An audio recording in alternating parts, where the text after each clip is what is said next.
ಉಂಟಾಗಲಿ. ಸ್ಥಿತಿಯ ಸಹೋದರ ಸಹೋದರರೇ, ದೇವರ ಮಹಾಕೃಪೆಯಿಂದ ದೇವರು ನಮ್ಮನ್ನ ಜೀವಿತ ಸಂಖ್ಯೆಯಲ್ಲಿ ಎನಿಸಿ ದೇವರ ವಾಕ್ಯಗಳನ್ನ ಕೇಳುವಂತ ಒಂದು ಅವಕಾಶವನ್ನ ನಮಗೆ ಮಾಡಿಕೊಟ್ಟಿದ್ದಾರೆ. ಹಾಗಾಗಿ ಕ್ರಿಸ್ತನ ಪ್ರಿಯ ಸಹೋದರರೇ, ನಾವು ನೋಡ್ತಿರುವಂತ ಒಂದು ವಿಷಯ ಇನ್ನು ರಾಜ್ಯ ಬೆಳೆಯುವಂತ 3ನೇ ಸಂಪುಟವನ್ನ ನೋಡ್ತಾ ಇದ್ದೀವಿ. ಕ್ರಿಸ್ತನಲ್ಲಿ ಪ್ರೀತಿಯ ಸರಸ್ವತಿಗೆ ಈ 3ನೇ ಸಂಪುಟದಲ್ಲಿ ದೇವರ ಮಕ್ಕಳು ಇಲ್ಲಿ ಗಮನಿಸಬೇಕಾಗಿರುವಂತ ವಿಷಯ ಏನಪ್ಪಾ ಅಂದ್ರೆ 6ನೇ ಒಂದು ಅಧ್ಯಾಯದ ಕೊನೆ ಭಾಗದಲ್ಲಿ ನಾವಿದ್ದೀವಿ. ಕರೆಕ್ಟ್ ಅಲ್ವಾ? 6ನೇ ಅಧ್ಯಾಯದ ಕೊನೆ ಭಾಗದಲ್ಲಿ ಕೇಳಿಸ್ತಾ ಇದೆಯಾ ಎಲ್ರಿಗೂ? ಕೇಳಿಸ್ತಾ ಇದೆ ಅವ್ರದ್ದು. ಕೇಳಿಸ್ತಾ ಇದೆ brother. Clear okay okay. So ಆದ್ರಿಂದ ಈ ಒಂದು ಇದರಲ್ಲಿ ನಾವು ಎಷ್ಟು ಭಾಗವನ್ನು ನೋಡಿದೀವಿ, ಎಷ್ಟನೇ ಒಂದು ಪುಟದಲ್ಲಿ ಇದೀವಿ, ಎಷ್ಟು ಭಾಗ ನಾವು ನೋಡ್ಬೇಕಾಗಿರೋಂಥ ಭಾಗ ಎಷ್ಟು? 85 ಬ್ರದರ್. 84 ಆಗಿದೆ. 85 ಆಗಿದೆ. 85 ನೋಡ್ಬೇಕು. Okay, good. ಯಾವ ಪುಟದಲ್ಲಿ ಇದೀವಿ, ಯಾವ ಪೇಜಲ್ಲಿ ಇದೀವಿ ಈಗ 134 ಬಂದಿದೆ. 134. ಓಕೆ. ಸೊ ಇಂದಿನ ಒಂದು ಪಾಠದಲ್ಲಿ ನಾವು ಏನೇನು ವಿಷಯ ನೋಡಿದ್ವಿ ಅಂತ ನೆನಪಿದ್ಯಾ? ಲಾಸ್ಟ್ ನೋಡಿದಂತಹ ಪಾಠ ಮುಖ್ಯವಾಗಿ ನಾವು ಬಹುಮಾನಕ್ಕಾಗಿ ಓಡ್ತಾ ಇದ್ವಿ ಬ್ರದರ್. ಓಕೆ ಪ್ರಾರಂಭ ಮಾಡಿದೀವಿ. ನಾವು ಅದನ್ನ ಓಟನ ಪಡಿಸ್ಕೋಬೇಕು. ಸಾಬೀತುಪಡಿಸ್ಕೋಬೇಕು ಅಂದ್ರೆ ನಾವು ನಂಬಿಗಸ್ತರಾಗಿ ನಮ್ಮ ಓಟನ ಓಡ್ಬೇಕು. ಇಲ್ಲದೆ ಹೋದ್ರೆ ನಾವು ಅಪನಂಬಿಗಸ್ತರಾಗ್ಬಿಟ್ರೆ ನಮ್ಮ ಓಟನ ನಾವು ಕಳ್ಕೊಂಡು, ನಮಗಿಟ್ಟಿರೋ ಕಿರೀಟನ ಕಳ್ಕೊಂಡು ಅದು ಬೇರೆಯವ್ರ ಪಾಲಾಗಕ್ಕೆ ನಾವೇ ಅವಕಾಶ ಕೊಟ್ಟಂಗ ಆಗತ್ತೆ ಬ್ರದರ್. ಮತ್ತೆ ಓಕೆ, ಇದು ಥ್ಯಾಂಕ್ ಯು. ಹೇಳಿ ಕಂಟಿನ್ಯೂ ಮಾಡಿ, ಮಾತಾಡಿ, ಪರವಾಗಿಲ್ಲ. ಮತ್ತೆ ದೇವರು ನಮ್ಗೆ ಸತ್ಯನ ಕೊಟ್ಟಿದ್ದಾರೆ. ನಾವು ಓಡಬೇಕಾದ್ರೆ ನಮ್ಗೆ ದೇವ್ರು ಕೊಟ್ಟಿರೋ ಸತ್ಯನ ನಾವು ಹಿಡ್ಕೊಂಡು ಆತನ ಮಾರ್ಗದಲ್ಲಿ ನಡೆದ್ರೆ ಮಾತ್ರ ನಾವು ಓಡೋದಕ್ಕೆ ಅದು ಮುಖ್ಯ ಆಗುತ್ತೆ ಬ್ರದರ್. ಒಂದ್ ವೇಳೆ ನಾವು ಜೀವ ಬಾಧ್ಯರ ಪಟ್ಟಿಯಲ್ಲಿ ಅರ್ಹತೆಯನ್ನ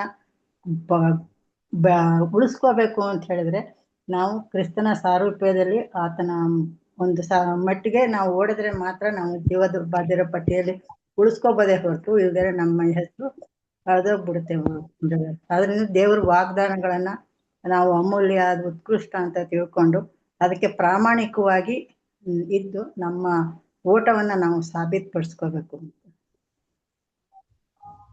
ಓಕೆ ಓಕೆ, ಥ್ಯಾಂಕ್ ಯು ಅಮ್ಮ. ಬೇರೆ ಯಾರಾದ್ರೂ ಹೇಳ್ತೀರಾ? ಹೌದು, ಈಗ ಹೇಳಿದಂಥ ವಿಷಯಗಳೆಲ್ಲ ಸ್ಪಷ್ಟವಾಗಿದೆ. ಮತ್ತೆ ಇನ್ನೂ ಕೆಲವೊಂದು ಪಾಯಿಂಟ್, ಯಾಕಂದ್ರೆ ಕೊನೆಯ ಹಂತದಲ್ಲಿ ನಾವು ನೋಡುವಂತ ವಿಷಯವನ್ನ ನಮ್ಮ ಕಿರೀಟವನ್ನ, ನಮ್ಮ ಓಟವನ್ನ ನಾವು ಕಲ್ಕೊಂಡ್ರೆ ಅದು ಬೇರೆ.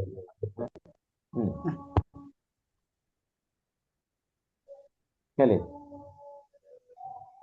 ಇಲ್ಲ, ನಮ್ಗೆ ಭವಿಷ್ಯದಲ್ಲಿ ಕೊಟ್ಟಿರೋ ಸ್ಟ್ರೆಂತ್ ಬಗ್ಗೆ ನಾವು ಸರಿಯಾಗಿ ತಿಳ್ಕೋಬೇಕು, ಭರವಸೆ ಇಟ್ಕೋಬೇಕು ಅಂತ ಅನ್ಕೊಂಡಿದ್ದೀನಿ. Okay okay, thank you. ಹೌದು, ಸರಿಯಾದ ಪಾಠಗಳನ್ನ ಇನ್ನು ಕೂಡ ನಾವು ಸ್ಪಷ್ಟವಾಗಿ ಅರ್ಥ ಮಾಡ್ಕೊಳ್ಳಿಕ್ಕೆ ಪ್ರಯತ್ನ. ಯಾಕಂದ್ರೆ ತುಂಬಾ ಮುಖ್ಯವಾದಂತ ಒಂದು ವಿಷಯ. ನಾವು ಲಾಸ್ಟ್ ಟೈಮ್ ನೋಡಿದ ರೀತಿಯಲ್ಲಿ ಆ ಒಂದು ಅವಕಾಶದ ಬಾಗಿಲು ಏನಾಗಿದೆ, ಅದು ಅವಕಾಶದ ಬಾಗಿಲು ಇನ್ನೂ ಮುಚ್ಚಿಲ್ಲ. ಅಂದ್ರೆ ಕರೆ ಏನಾಗಿದೆ, ಎಂದಾಗಿದೆ. ಹಾಗಿರ್ಬೇಕಾದ್ರೆ ದೇವ್ರ ಮಕ್ಕಳು ನಮ್ಗಿರುವಂತ ಕರೆ ನಾನು ಮಿಸ್ ಮಾಡ್ಕೊಂಡ್ರೆ ಅದು ಬೇರೆಯವ್ರಿಗೆ ಕೂಡ ಹೋಗೋದಕ್ಕೆ ಸಾಧ್ಯತೆ ಇದೆ. ಯಾಕಂದ್ರೆ ನಾವು ನೋಡುವಂತ 20 ವಾರಗಳ ಸಮಯ ಹೇಗೆ ಇಸ್ರೇಲ್ ಜನರಿಗೆ ಒಂದು ಕೃಪೆಯ ಸಮಯ ಆಗಿತ್ತು, ನಮಗೂ ಕೂಡ ಕೃಪೆಯ ಸಮಯ ಮುಕ್ತಾಯವಾಗೋದಕ್ಕೆ ತುಂಬಾ ಹತ್ತಿರದ ಒಂದು ಸಮಯದಲ್ಲಿದ್ದೀವಿ. ಅದರಿಂದ ದೇವ್ರ ಮಕ್ಕಳು ಇಲ್ಲಿ ಗಮನಿಸಬೇಕಾದ ವಿಷಯ ಏನಪ್ಪ ಅಂದ್ರೆ, ನಾವು ಅದನ್ನ ಕಳ್ಕೊಳ್ದ ರೀತಿಯಲ್ಲಿ ಇರೋದಕ್ಕೆ ನಾವು ಪ್ರಯತ್ನ ಪಡ್ಬೇಕು ಅನ್ನೋದನ್ನ ಈ ಒಂದು ಪಾಠದಲ್ಲಿ, ಈ ಒಂದು ಕೊನೆಯ ಒಂದು ಭಾಗದಲ್ಲಿ ನಾವು ನೋಡಿದ್ವಿ. ಓಕೆನಾ? ಸರಿ, ಈಗ ಮುಖ್ಯವಾದ ವಿಷಯ ಏನಪ್ಪ ಅಂದ್ರೆ, ಇವತ್ತು ನಾವು ಬಂದಿರುವಂತ ಒಂದು ಭಾಗ 11ನೆಯ ಗಂಟೆ ಗಳಿಗೆ ಅನ್ನೋಂಥ ಒಂದು ವಿಷಯಕ್ಕೆ ಬಂದಿದ್ದೀವಿ. 11ನೆಯ ಗಂಟೆ, ದಿ 11th hour ಅಲ್ವಾ? ನಮ್ಮ ಟಾಪಿಕ್ ಅದೇ ತಾನೆ ಇವತ್ತು ನೋಡ್ಬೇಕಾಗಿರೋದು, the 11th hour. 11th hour ಅಂದ್ರೆ ಏನು, ಯಾಕೆ 11th hour ಅಂತ ಇಲ್ಲಿ ಮಾಡಿದ್ದಾರೆ? ಏನಾದ್ರೂ ನಿಮ್ಗೆ ಒಂದು ಐಡಿಯಾ ಇದೆಯಾ ಇದಕ್ಕೆ? ಟಾಪಿಕ್ 11th hour ಅಂತ ಇದಕ್ಕೆ ಕಾರಣವೇನು? ಅದೇ ಸಾಮ್ಯದಲ್ಲಿ ಬರುತ್ತಲ್ಲ ಬ್ರದರ್, ಕೂಲಿ ಬೆಳಗ್ಗೆ ಕರೀತಾರೆ, ಅದ ಬ್ರದರ್. ಎಸ್, ಹೌದೌದು, ಕರೆಕ್ಟ್ ಕರೆಕ್ಟ್. ಅದೇ ಬೆಳಗ್ಗೆ ಬಂದವನ್ಗೂ ಒಂದ್ ಪಾವಲಿ, ಮಧ್ಯಾಹ್ನ ಬಂದವನ್ಗೂ ಒಂದ್ ಪಾವಲಿ, ಮತ್ತೆ ಸಂಜೆ ಬರೋರ್ಗು ಒಂದ್ ಪಾವಲಿ ಕೊಡ್ತಾರೆ. Okay okay, good, correct. ಈ ವಾಕ್ಯವನ್ನು ನಾವು ಅರ್ಥ ಮಾಡ್ಕೊಳ್ಳೋಕ್ಕೆ ನಾವು ಒಂದು ಸಾಮ್ಯವನ್ನು ಓದ್ಬಿಡೋಣ ಅಲ್ವಾ? ಕೆಲವೊಂದು ವಿಷಯ ಮಾತ್ರ ಇದೆ. ಮತ್ತೇನ ಸುವಾರ್ತೆ 20ನೇ ಅಧ್ಯಾಯ 1ರಿಂದ 16 ಒಂದ್ಸರಿ ಓದ್ಬಿಡ್ರಿ. ಮತ್ತೇನ ಸುವಾರ್ತೆ 20ನೇ ಅಧ್ಯಾಯ 1ರಿಂದ.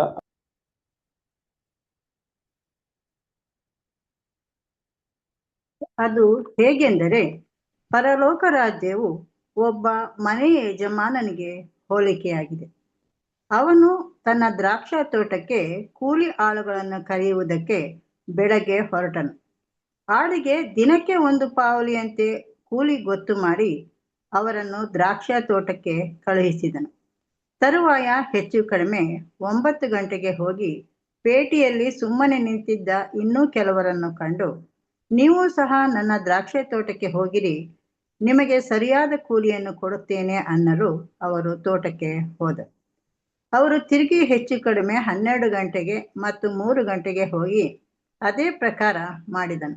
ತಿರುಗಿ ಹೆಚ್ಚು ಕಡಿಮೆ ಸಾಯಂಕಾಲ 5 ಗಂಟೆಗೆ ಹೋಗಿ ಬೇರೆ ಕೆಲವರು ನಿಂತಿರುವುದನ್ನು ಕಂಡು ಅವರನ್ನು, ದಿನವೆಲ್ಲ ಇಲ್ಲಿ ಯಾಕೆ ಸುಮ್ಮನೆ ನಿಂತಿದ್ದೀರಿ ಎಂದು ಕೇಳಲು, ಅವರು ಯಾರು ನಮ್ಮನ್ನು ಕೂಲಿಗೆ ಕರೆಯಲಿಲ್ಲ ಅಂದಾಗ ಅವನು, ನೀವು ಸಹ ನನ್ನ ದ್ರಾಕ್ಷಿ ತೋಟಕ್ಕೆ ಹೋಗಿರಿ ಅಂದನು. ಸಂಜೆ ಹೊತ್ತಿಗೆ ದ್ರಾಕ್ಷಿ ತೋಟದ ಯಜಮಾನನು ತನ್ನ ಪಾರುಪತ್ಯಗಾರನಿಗೆ ಆ ಆಳುಗಳನ್ನು ಕರೆದು ಕಡೆಗೆ ಬಂದವರನ್ನು ಮೊದಲು ಮಾಡಿಕೊಂಡು ಮೊದಲು ಬಂದವರ ತನಕ ಅವರಿಗೆ ಕೂಲಿ ಕೊಡು ಎಂದು ಹೇಳಿದನು. ಆಗ ಸಾಯಂಕಾಲ 5 ಗಂಟೆ ಬಂದವರಿಗೆ ಒಂದೊಂದು ಪಾವಲಿ ಸಿಕ್ಕಿತು. ತರುವಾಯ ಮೊದಲಿನವನು ಬಂದು ತಮಗೆ ಹೆಚ್ಚು ದೊರೆಯುವುದೆಂದು ನೆನೆಸಿದರು.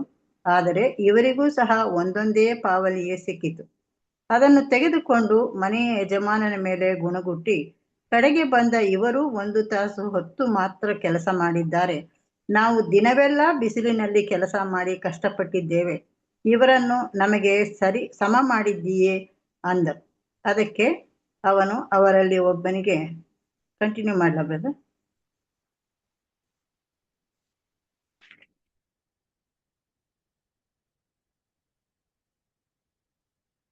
ಕಂಟಿನ್ಯೂ ಮಾಡಿ ಅಮ್ಮ, ಇದನ್ನ ಕಂಟಿನ್ಯೂ ಮಾಡ್ಬಿಡಿ.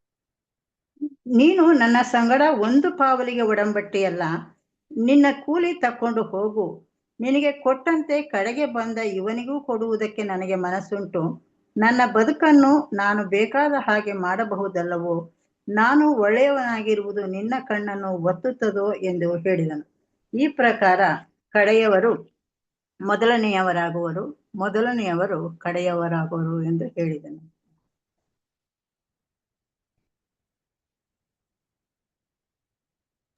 ಥ್ಯಾಂಕ್ ಯು ಅಲ್ವಾ? ಕ್ರಿಸ್ತನ ಪ್ರೀತಿಯ ಸರಸರಿದೆ. ಇಲ್ಲಿ ನಾವು ನೋಡುವಂತ ಒಂದು ವಿಷಯ ಏನಪ್ಪಾ ಅಂದ್ರೆ, ಈ 11ನೇ ಗಂಟೆಯ ಒಂದು ಸಾಮ್ಯವನ್ನು ನೋಡ್ತಿದ್ವಿ. ಈ ಸಾಮ್ಯ ಯಾವ ವಿಷಯವನ್ನ ಕುರಿತಾಗಿದೆ ಅಂದ್ರೆ, ಒಬ್ಬ ದ್ರಾಕ್ಷಿ ತೋಟದ ಯಜಮಾನ ಏನ್ ಮಾಡ್ತಾರೆ ಅಂದ್ರೆ, ತನ್ನ ಒಂದು ಜನರನ್ನ ಅಂದ್ರೆ ಕೂಲಿಗೆ ಏನ್ ಮಾಡ್ತಾರೆ, ಆಳುಗಳನ್ನ ಕರೆಯುವಂತ ಒಂದು ವಿಷಯವನ್ನ ಇಲ್ಲಿ ಮಾಡ್ತಾರೆ. ಸೊ ಮಾಡ್ಬೇಕಾದ್ರೆ ಮುಂಜಾನೆಯಿಂದ ಏನ್ ಮಾಡ್ತಾರೆ, ಒಂದು ಕರೆಯುವಿಕೆ ಕೆಲಸವನ್ನ ಮಾಡ್ತಾರೆ ಅಲ್ವಾ?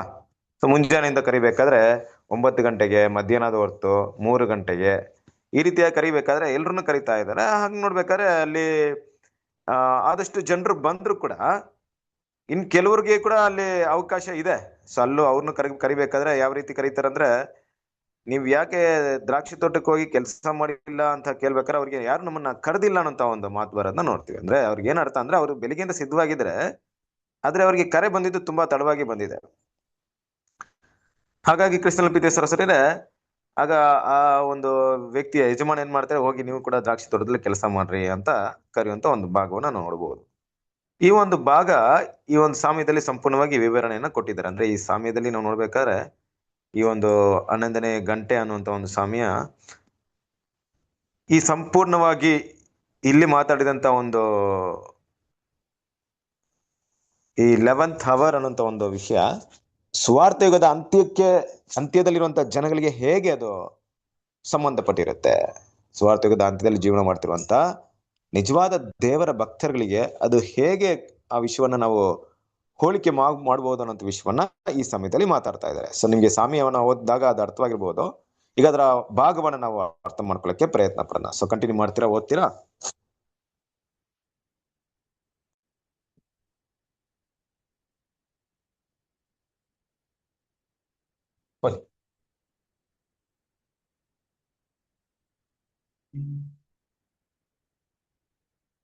ವಯಸ್ ಕೇಳಿಸ್ತಾ ಇದೆಯಾ? ಓದ್ತೀರಾ?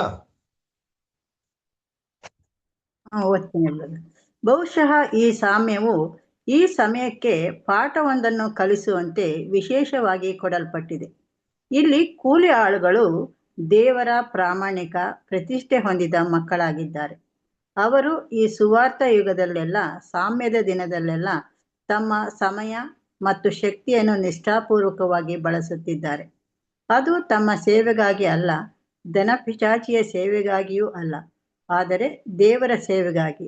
ಆದುದರಿಂದ ನಂಬಿಗಸ್ತರು ಮಾತ್ರವೇ ಇಲ್ಲಿ ಕೂಲಿ ಆಳುಗಳಾಗಿ ಪ್ರತಿನಿಧಿಸಲ್ಪಟ್ಟಿದ್ದಾರೆ. ಅವರೆಲ್ಲರೂ ಒಂದೇ ಕೂಲಿಯನ್ನು ಪಡ್ಕೊಳ್ಳುವರು. ಪರಲೋಕದ ಗೌರವವನ್ನು ಈ ಸಾಮ್ಯದಲ್ಲಿ ಪಾವಲಿ ಎಂಬುದಾಗಿ ಪ್ರತಿನಿಧಿಸಲ್ಪಟ್ಟಿದೆ. Thank you. Okay, thank you. ಕ್ರಿಸ್ತನ ಪಿತೇಶ್ವರರೇ, ಈ ಒಂದು ಸಾಮ್ಯದಲ್ಲಿ ನೋಡ್ಬೇಕಾದ್ರೆ ಮುಖ್ಯವಾಗಿ ಇಲ್ಲಿ ಕೂಲಿಗೋಸ್ಕರ ಆಳುಗಳನ್ನ ಕರೆಯುವ ಒಂದು ಕೆಲಸವನ್ನ ಮಾಡಲ್ಪಡುತ್ತೆ ಅಲ್ವಾ? ಈ ಸಾಮ್ಯದಲ್ಲಿ ನಾವು ಗಮನಿಸ್ಬೇಕಾದ್ರೆ ಯಾರೊಬ್ರು ಆ ಒಂದು ಕೆಲಸ ಮಾಡೋದಕ್ಕೆ, ಆ ಕೂಲಿಯನ್ನ ಪಡ್ಕೊಳ್ಳೋಕೆ ಇಷ್ಟಿಷ್ಟು ಕೂಲಿಯನ್ನ ಫಸ್ಟ್ ನಿಗದಿಪಡಿಸಿ ಆ ಕೂಲಿಗೆ ತಕ್ಕ ಹಾಗೆ ಆ ಕೆಲಸ ಮಾಡ್ಕೊಳ್ಳೋದಕ್ಕೆ ಒಪ್ಪಿಗೆ ಪಡ್ಕೊಂಡು ಅವರು ಹೋಗುವಂತ ವಿಷಯವಾಗಿದೆ. ಹಾಗೆ ಈ ಸುವಾರ್ಥ ಯುಗದಲ್ಲಿ ಕೂಡ ದೇವ್ರ ಮಕ್ಕಳನ್ನ ಅರ್ಥ ಮಾಡ್ಕೊಬಹುದು. ಈ ಒಂದು ವಿಷಯ ಈ ಸುವಾರ್ಥ ಯುಗಕ್ಕೆ ನಾವು ಕಂಪೇರ್ ಮಾಡ್ಬೇಕಾದ್ರೆ ಯಾವ ರೀತಿ ಇದನ್ನ ಕಂಪೇರ್ ಮಾಡ್ಬೋದು ಅಂದ್ರೆ, ಸುವಾರ್ಥ ಯುಗದಲ್ಲಿ ದೇವರ ಮಕ್ಕಳನ್ನ ಕರಿಬೇಕಾದ್ರೆ ಸುಮ್ನೆ ಅವ್ರನ್ನ ಕರೆದಿಲ್ಲ. ಅವ್ರಿಗೂ ಕೂಡ ದೇವ್ರ ಏನ್ ಮಾಡಿದ್ದಾರೆ? ಪರಲೋಕದ ಕರೆಯನ್ನ ನಿಮ್ಗೆ ಕೊಡ್ತೀನಿ ಅನ್ನುವಂತ ವಾಗ್ದಾನವನ್ನ, ಭರವಸೆಯನ್ನ ಕೊಟ್ಟು ಅವ್ರನ್ನ ಕರೆದಿದ್ದಾರೆ. ನೀವು ಬಂದು ನನ್ನ ಹೊಲದಲ್ಲಿ ಕೆಲಸ ಮಾಡಿದ್ರೆ, ಹೊಲ ಅಂದ್ರೆ ದೇವರ ಸೇವೆಯಲ್ಲಿ, ದೇವರು ಇಟ್ಟಿರುವಂತ ಈ ಭೂಮಿಯಲ್ಲಿ ದೇವರ ಮಕ್ಕಳಿಗೆ ಇಟ್ಟಿರುವಂತಹ ಸೇವೆಯಲ್ಲಿ, ಆ ಕೆಲಸದಲ್ಲಿ ಅವ್ರು ನಿರತರಾಗಿ ಆಸಕ್ತಿಯಿಂದ, ಪ್ರಾಮಾಣಿಕತೆಯಿಂದ ಅದನ್ನ ಅವರು ನಿಷ್ಠಾವಂತ ಒಬ್ಬ ಸೇವಕನಾಗಿ ಕೆಲಸ ಮಾಡಿದ್ದೇ ಆದ್ರೆ ಅವ್ರಿಗೆ ಕೂಡ ಕೂಲಿಯನ್ನ ಕೊಡೋದಾಗಿ ಮಾತಾಡಿದ್ದಾರೆ. ಈ ಕೆಲಸದ ಆಳುಗಳು ಅಂತ ಹೇಳಿದಾಗ ಇಲ್ಲಿ ಎಲ್ಲರೂ ಬರಲ್ಲ. ಎಲ್ಲರೂ ಅಂದ್ರೆ ಎಲ್ಲಾ ಹೆಸರು ಕ್ರೈಸ್ತಲ್ಲಿರುವಂತ ಜನರು ಕೂಡ ಅದಕ್ಕೆ ಬರ್ತಾರ ಅಂದ್ರೆ ಖಂಡಿತ ಇಲ್ಲ. ಯಾರು ನಿಷ್ಠೆಯಾಗಿ ಮಾಡಿದ್ರು, ಆನೆಸ್ಟ್ ಆಗಿ ಆ ಒಂದು ಕೆಲಸವನ್ನ ಮಾಡೋದಕ್ಕೆ ಪ್ರಾಮಾಣಿಕತೆಯಾಗಿ ಅದನ್ನ ಮಾಡಿದ್ರು ಅಂದ್ರೆ, ಕೆಲವರು ಬೇರೆ ಉದ್ದೇಶಕ್ಕೂ ಮಾಡೋರಿದ್ದಾರೆ. ಅದಕ್ಕೆ ಇಲ್ಲಿ ಮಾತಾಡ್ಬೇಕಾದ್ರೆ ಧನಾಪಿಶಾಚಿ ಸೇವೆಗಾಗಿ ಅಲ್ಲ ಅಂತಿದ್ದಾರೆ. ಅಂದ್ರೆ ಏನರ್ಥ? ದೆವ್ವಗಳ ಸೇವೆಗಾಗಿ, ಪಿಶಾಚಿಗಳ ಸೇವೆಗಾಗಿ ಅಲ್ಲ. ಅಂದ್ರೆ ಮುಖ್ಯವಾಗಿ ಹಣದ ಆಸೆಗೋಸ್ಕರ ಬರುವಂತದ ಬಗ್ಗೆ ಮಾತಾಡ್ತಿಲ್ಲ. ದೇವರ ಕ್ರೈಸ್ತರಾಗಿ ಯಾರು ಕ್ರೈಸ್ತರಾಗ್ತಾರೋ ಅವರು ಯಾವ ಒಂದು ಭಾವನೆಯಲ್ಲಿ ಬರ್ತಾರೆ ಅನ್ನೋ ವಿಷಯ ಇಲ್ಲಿ ಸ್ಪಷ್ಟವಾಗಿರ್ಬೇಕು. ಅಂದ್ರೆ ಏನಾದ್ರೂ ಲಾಭಕ್ಕೋಸ್ಕರ ಬರ್ತಾ ಇದೀನಾ ದೇವರ ಹತ್ರ? ಏನಾದ್ರೂ ಸಿಗುತ್ತೆ ಅಂತ ಉದ್ದೇಶಕ್ಕೋಸ್ಕರ ಬರ್ತಾ ಇದೀನಾ? ಈ ಭೂಲೋಕದ ಒಂದು ವಿಷಯವನ್ನ ದೇವರ ಮೂಲಕ ಅನುಭವಿಸಬಹುದು ಅಂತ ಉದ್ದೇಶದಿಂದ ಬರ್ತಾ ಇದೀನ ಅಂದ್ರೆ ಆ ರೀತಿ ಸೇವೆ ಬಗ್ಗೆ ಇಲ್ಲಿ ಮಾತಾಡ್ತಾ ಇಲ್ಲ, ಅಂತವ್ರ ಬಗ್ಗೆ ಮಾತಾಡ್ತಾ ಇಲ್ಲ. ಹಾಗಿರ್ಬೇಕಾದ್ರೆ ಪ್ರಾಮಾಣಿಕವಾಗಿ ದೇವರಲ್ಲಿ ಒಡಂಬಡಿಕೆ ಮಾಡ್ಕೊಂಡವರು ಈ ಆಳುಗಳಾಗಿದ್ದಾರೆ. ಅವ್ರಿಗೂ ಕೂಡ ದೇವ್ರೇನ್ ಮಾಡಿದ್ದಾರೆ? ಆ ಒಂದು ಅಲ್ವಾ, ದೇವ್ರೇನ್ ಮಾಡಿ ಪಾವಳಿ ಅಂತ ಹೇಳ್ತಾ ಇರಲ್ವಾ, ಸಾಮ್ಯದಲ್ಲಿ ಬಂದಿರೋ ಪ್ರಕಾರ ಆ ಪಾವಳಿ, ಒಂದು ಪಾವಳಿ ಇಷ್ಟಿಷ್ಟು ಕೊಡ್ತೀನಿ ಅಂತ ಏನ್ ಮಾಡಿದ್ರೆ ದೇವ್ರ ಅಗ್ರಿಮೆಂಟ್ ಮಾಡ್ಕೊಂಡ, ಅಂದ್ರೆ ಈ ಯಜಮಾನಕಾರದ ರೀತಿಯಲ್ಲಿ ದೇವ್ರು ಕೂಡ ಏನ್ ಮಾಡಿದ್ದಾರೆ? ದೇವ್ರ ಮಕ್ಕಳಿಗೆ ಈ ರೀತಿಯಾಗಿ ಒಂದು ಬಹುಮಾನವನ್ನು ಕೊಡ್ತೀನಿ ಅಂತ ನಮ್ಗೆ ತಿಳಿಸ್ಕೊಟ್ಟಿದ್ದಾರೆ. ಸೊ ಅದೇ ಒಂದು ಉದ್ದೇಶದ ಮೇರೆಗೆ ನಾವೆಲ್ಲರೂ ಬಂದಿದ್ದೀವಿ. ಕರೆಕ್ಟ್ ಅಲ್ವಾ? ಈಗ ನಾವು ಬಂದಿರ್ಬೇಕಾದ್ರೆ ಸುಮ್ನೆ ಬಂದಿದೀವ ದೇವ್ರ ಹತ್ರ? ನೋಡಿ, ನಾವು ಮತ್ತೆ ಹೆಸರು ಕ್ರೈಸ್ತರು ಬಾಬಿಲೋನ್ಗೆ ಇರುವಂತ ಡಿಫ್ರೆನ್ಸಿಯೇಷನ್ ಏನಪ್ಪಾ ಅಂದ್ರೆ, ಅವರಿಗೆ ಪರಲೋಕದಲ್ಲಿರುವಂತ ಆಶೀರ್ವಾದದ ಬಗ್ಗೆ, ಇರುವಂತ ಉನ್ನತ ಬಹುಮಾನದ ಬಗ್ಗೆ ತುಂಬಾ ಸ್ಪಷ್ಟವಾಗಿ ಗೊತ್ತಿಲ್ಲ. ಆದ್ರಿಂದ ಅವ್ರು ಯಾವುದೇ ಒಂದು ಗುರಿಯನ್ನ, ಕೆಲಸವನ್ನ, ತಮ್ಮ ತ್ಯಾಗವನ್ನ ಯಾವುದಕ್ಕೆ ಮಾಡಲ್ಲ ಅಂದ್ರೆ ಆ ಆಶೀರ್ವಾದಕ್ಕೆ ತಕ್ಕ ಹಾಗೆ ಮಾಡಲ್ಲ. ಯಾರೊಬ್ರು ಯಾವ ಒಂದು ಕೆಲಸದಲ್ಲಿ ಅವರು ಸೇರಿರ್ತಾರೋ ಆ ಕೆಲಸದ ಯಜಮಾನನ್ ಏನ್ ಮಾಡ್ತಾರೆ? ಅವರ ಕೆಲಸಕ್ಕೆ ತಕ್ಕ ಹಾಗೆ ಕೆಲಸ ಮಾಡಿದ್ರೆ ಮಾತ್ರ ಆ ಕೂಲಿ ಕೊಡ್ತಾರೆ. ಆದ್ರೆ ಇವ್ರು ಯಾರು ಕೂಡ ಪರಲೋಕದ ಕರೆಗೆ, ಈ ಭೂಮಿಯಲ್ಲಿ ನನಗೇನು ಇಲ್ಲಪ್ಪ, ನಾನು ಈ ಭೂಮಿಯಲ್ಲಿ ಕೆಲಸ ಮಾತ್ರ ಮಾಡ್ಬೇಕು, ಭೂಮಿಯಿಂದ ನಾನು ಓಟವನ್ನು ಓಡಿ ಮುಗಿಸಿದ್ರೆ ಮಾತ್ರ ನನಗೆ ಬಹುಮಾನ ದೇವ್ರು ಕೊಡ್ತಾರೆ ಅನ್ನುವಂಥ ಭಾವನೆಯಲ್ಲಿ ಯಾರು ಬಂದಿಲ್ಲ. ಬದಲಾಗಿ ಇದೇ ಭೂಮಿಯಲ್ಲಿ ಹೆಸರು, ಕೀರ್ತಿ, ಸ್ಥಾನಮಾನಗಳು, ಮತ್ತೆ ಒಳ್ಳೆಯ ಬಹುಮಾನಗಳು, ಶ್ರೇಷ್ಠವಾದಂತ ಒಂದು ಭೂಮಿಯಲ್ಲಿರುವಂತ ವಿಷಯಗಳನ್ನ ಅನುಭವಿಸುವಂತ ಉದ್ದೇಶದಲ್ಲೇ ಬಂದಿದ್ದಾರೆ ಹೊರತು ಬೇರೆ ಉದ್ದೇಶದಲ್ಲಿ ಬರ್ಲಿಲ್ಲ. ಹಾಗಾಗಿ ಅವ್ರ ಬಗ್ಗೆ ಇಲ್ಲಿ ಮಾತಾಡೋದು ಬೇಡ. ನಿಜವಾಗ್ಲೂ ದೇವ್ರ ಮಕ್ಕಳ ಬಗ್ಗೆ ಮಾತಾಡೋಣ. ಅವರೇ ಏನಾಗಿದ್ದಾರೆ ಅಂದ್ರೆ ಅಂದ್ರೆ ಈ ಒಂದು ಕೆಲಸದ ಆಳುಗಳಾಗಿ ಕರೆಯಲ್ಪಟ್ಟಿದ್ದಾರೆ ಅನ್ನೋ ಒಂದು ವಿಷಯವನ್ನ ಇಲ್ಲಿ ನೋಡ್ತೀವಿ. ಸೊ ಮುಂದುವರಿಸೋಣ.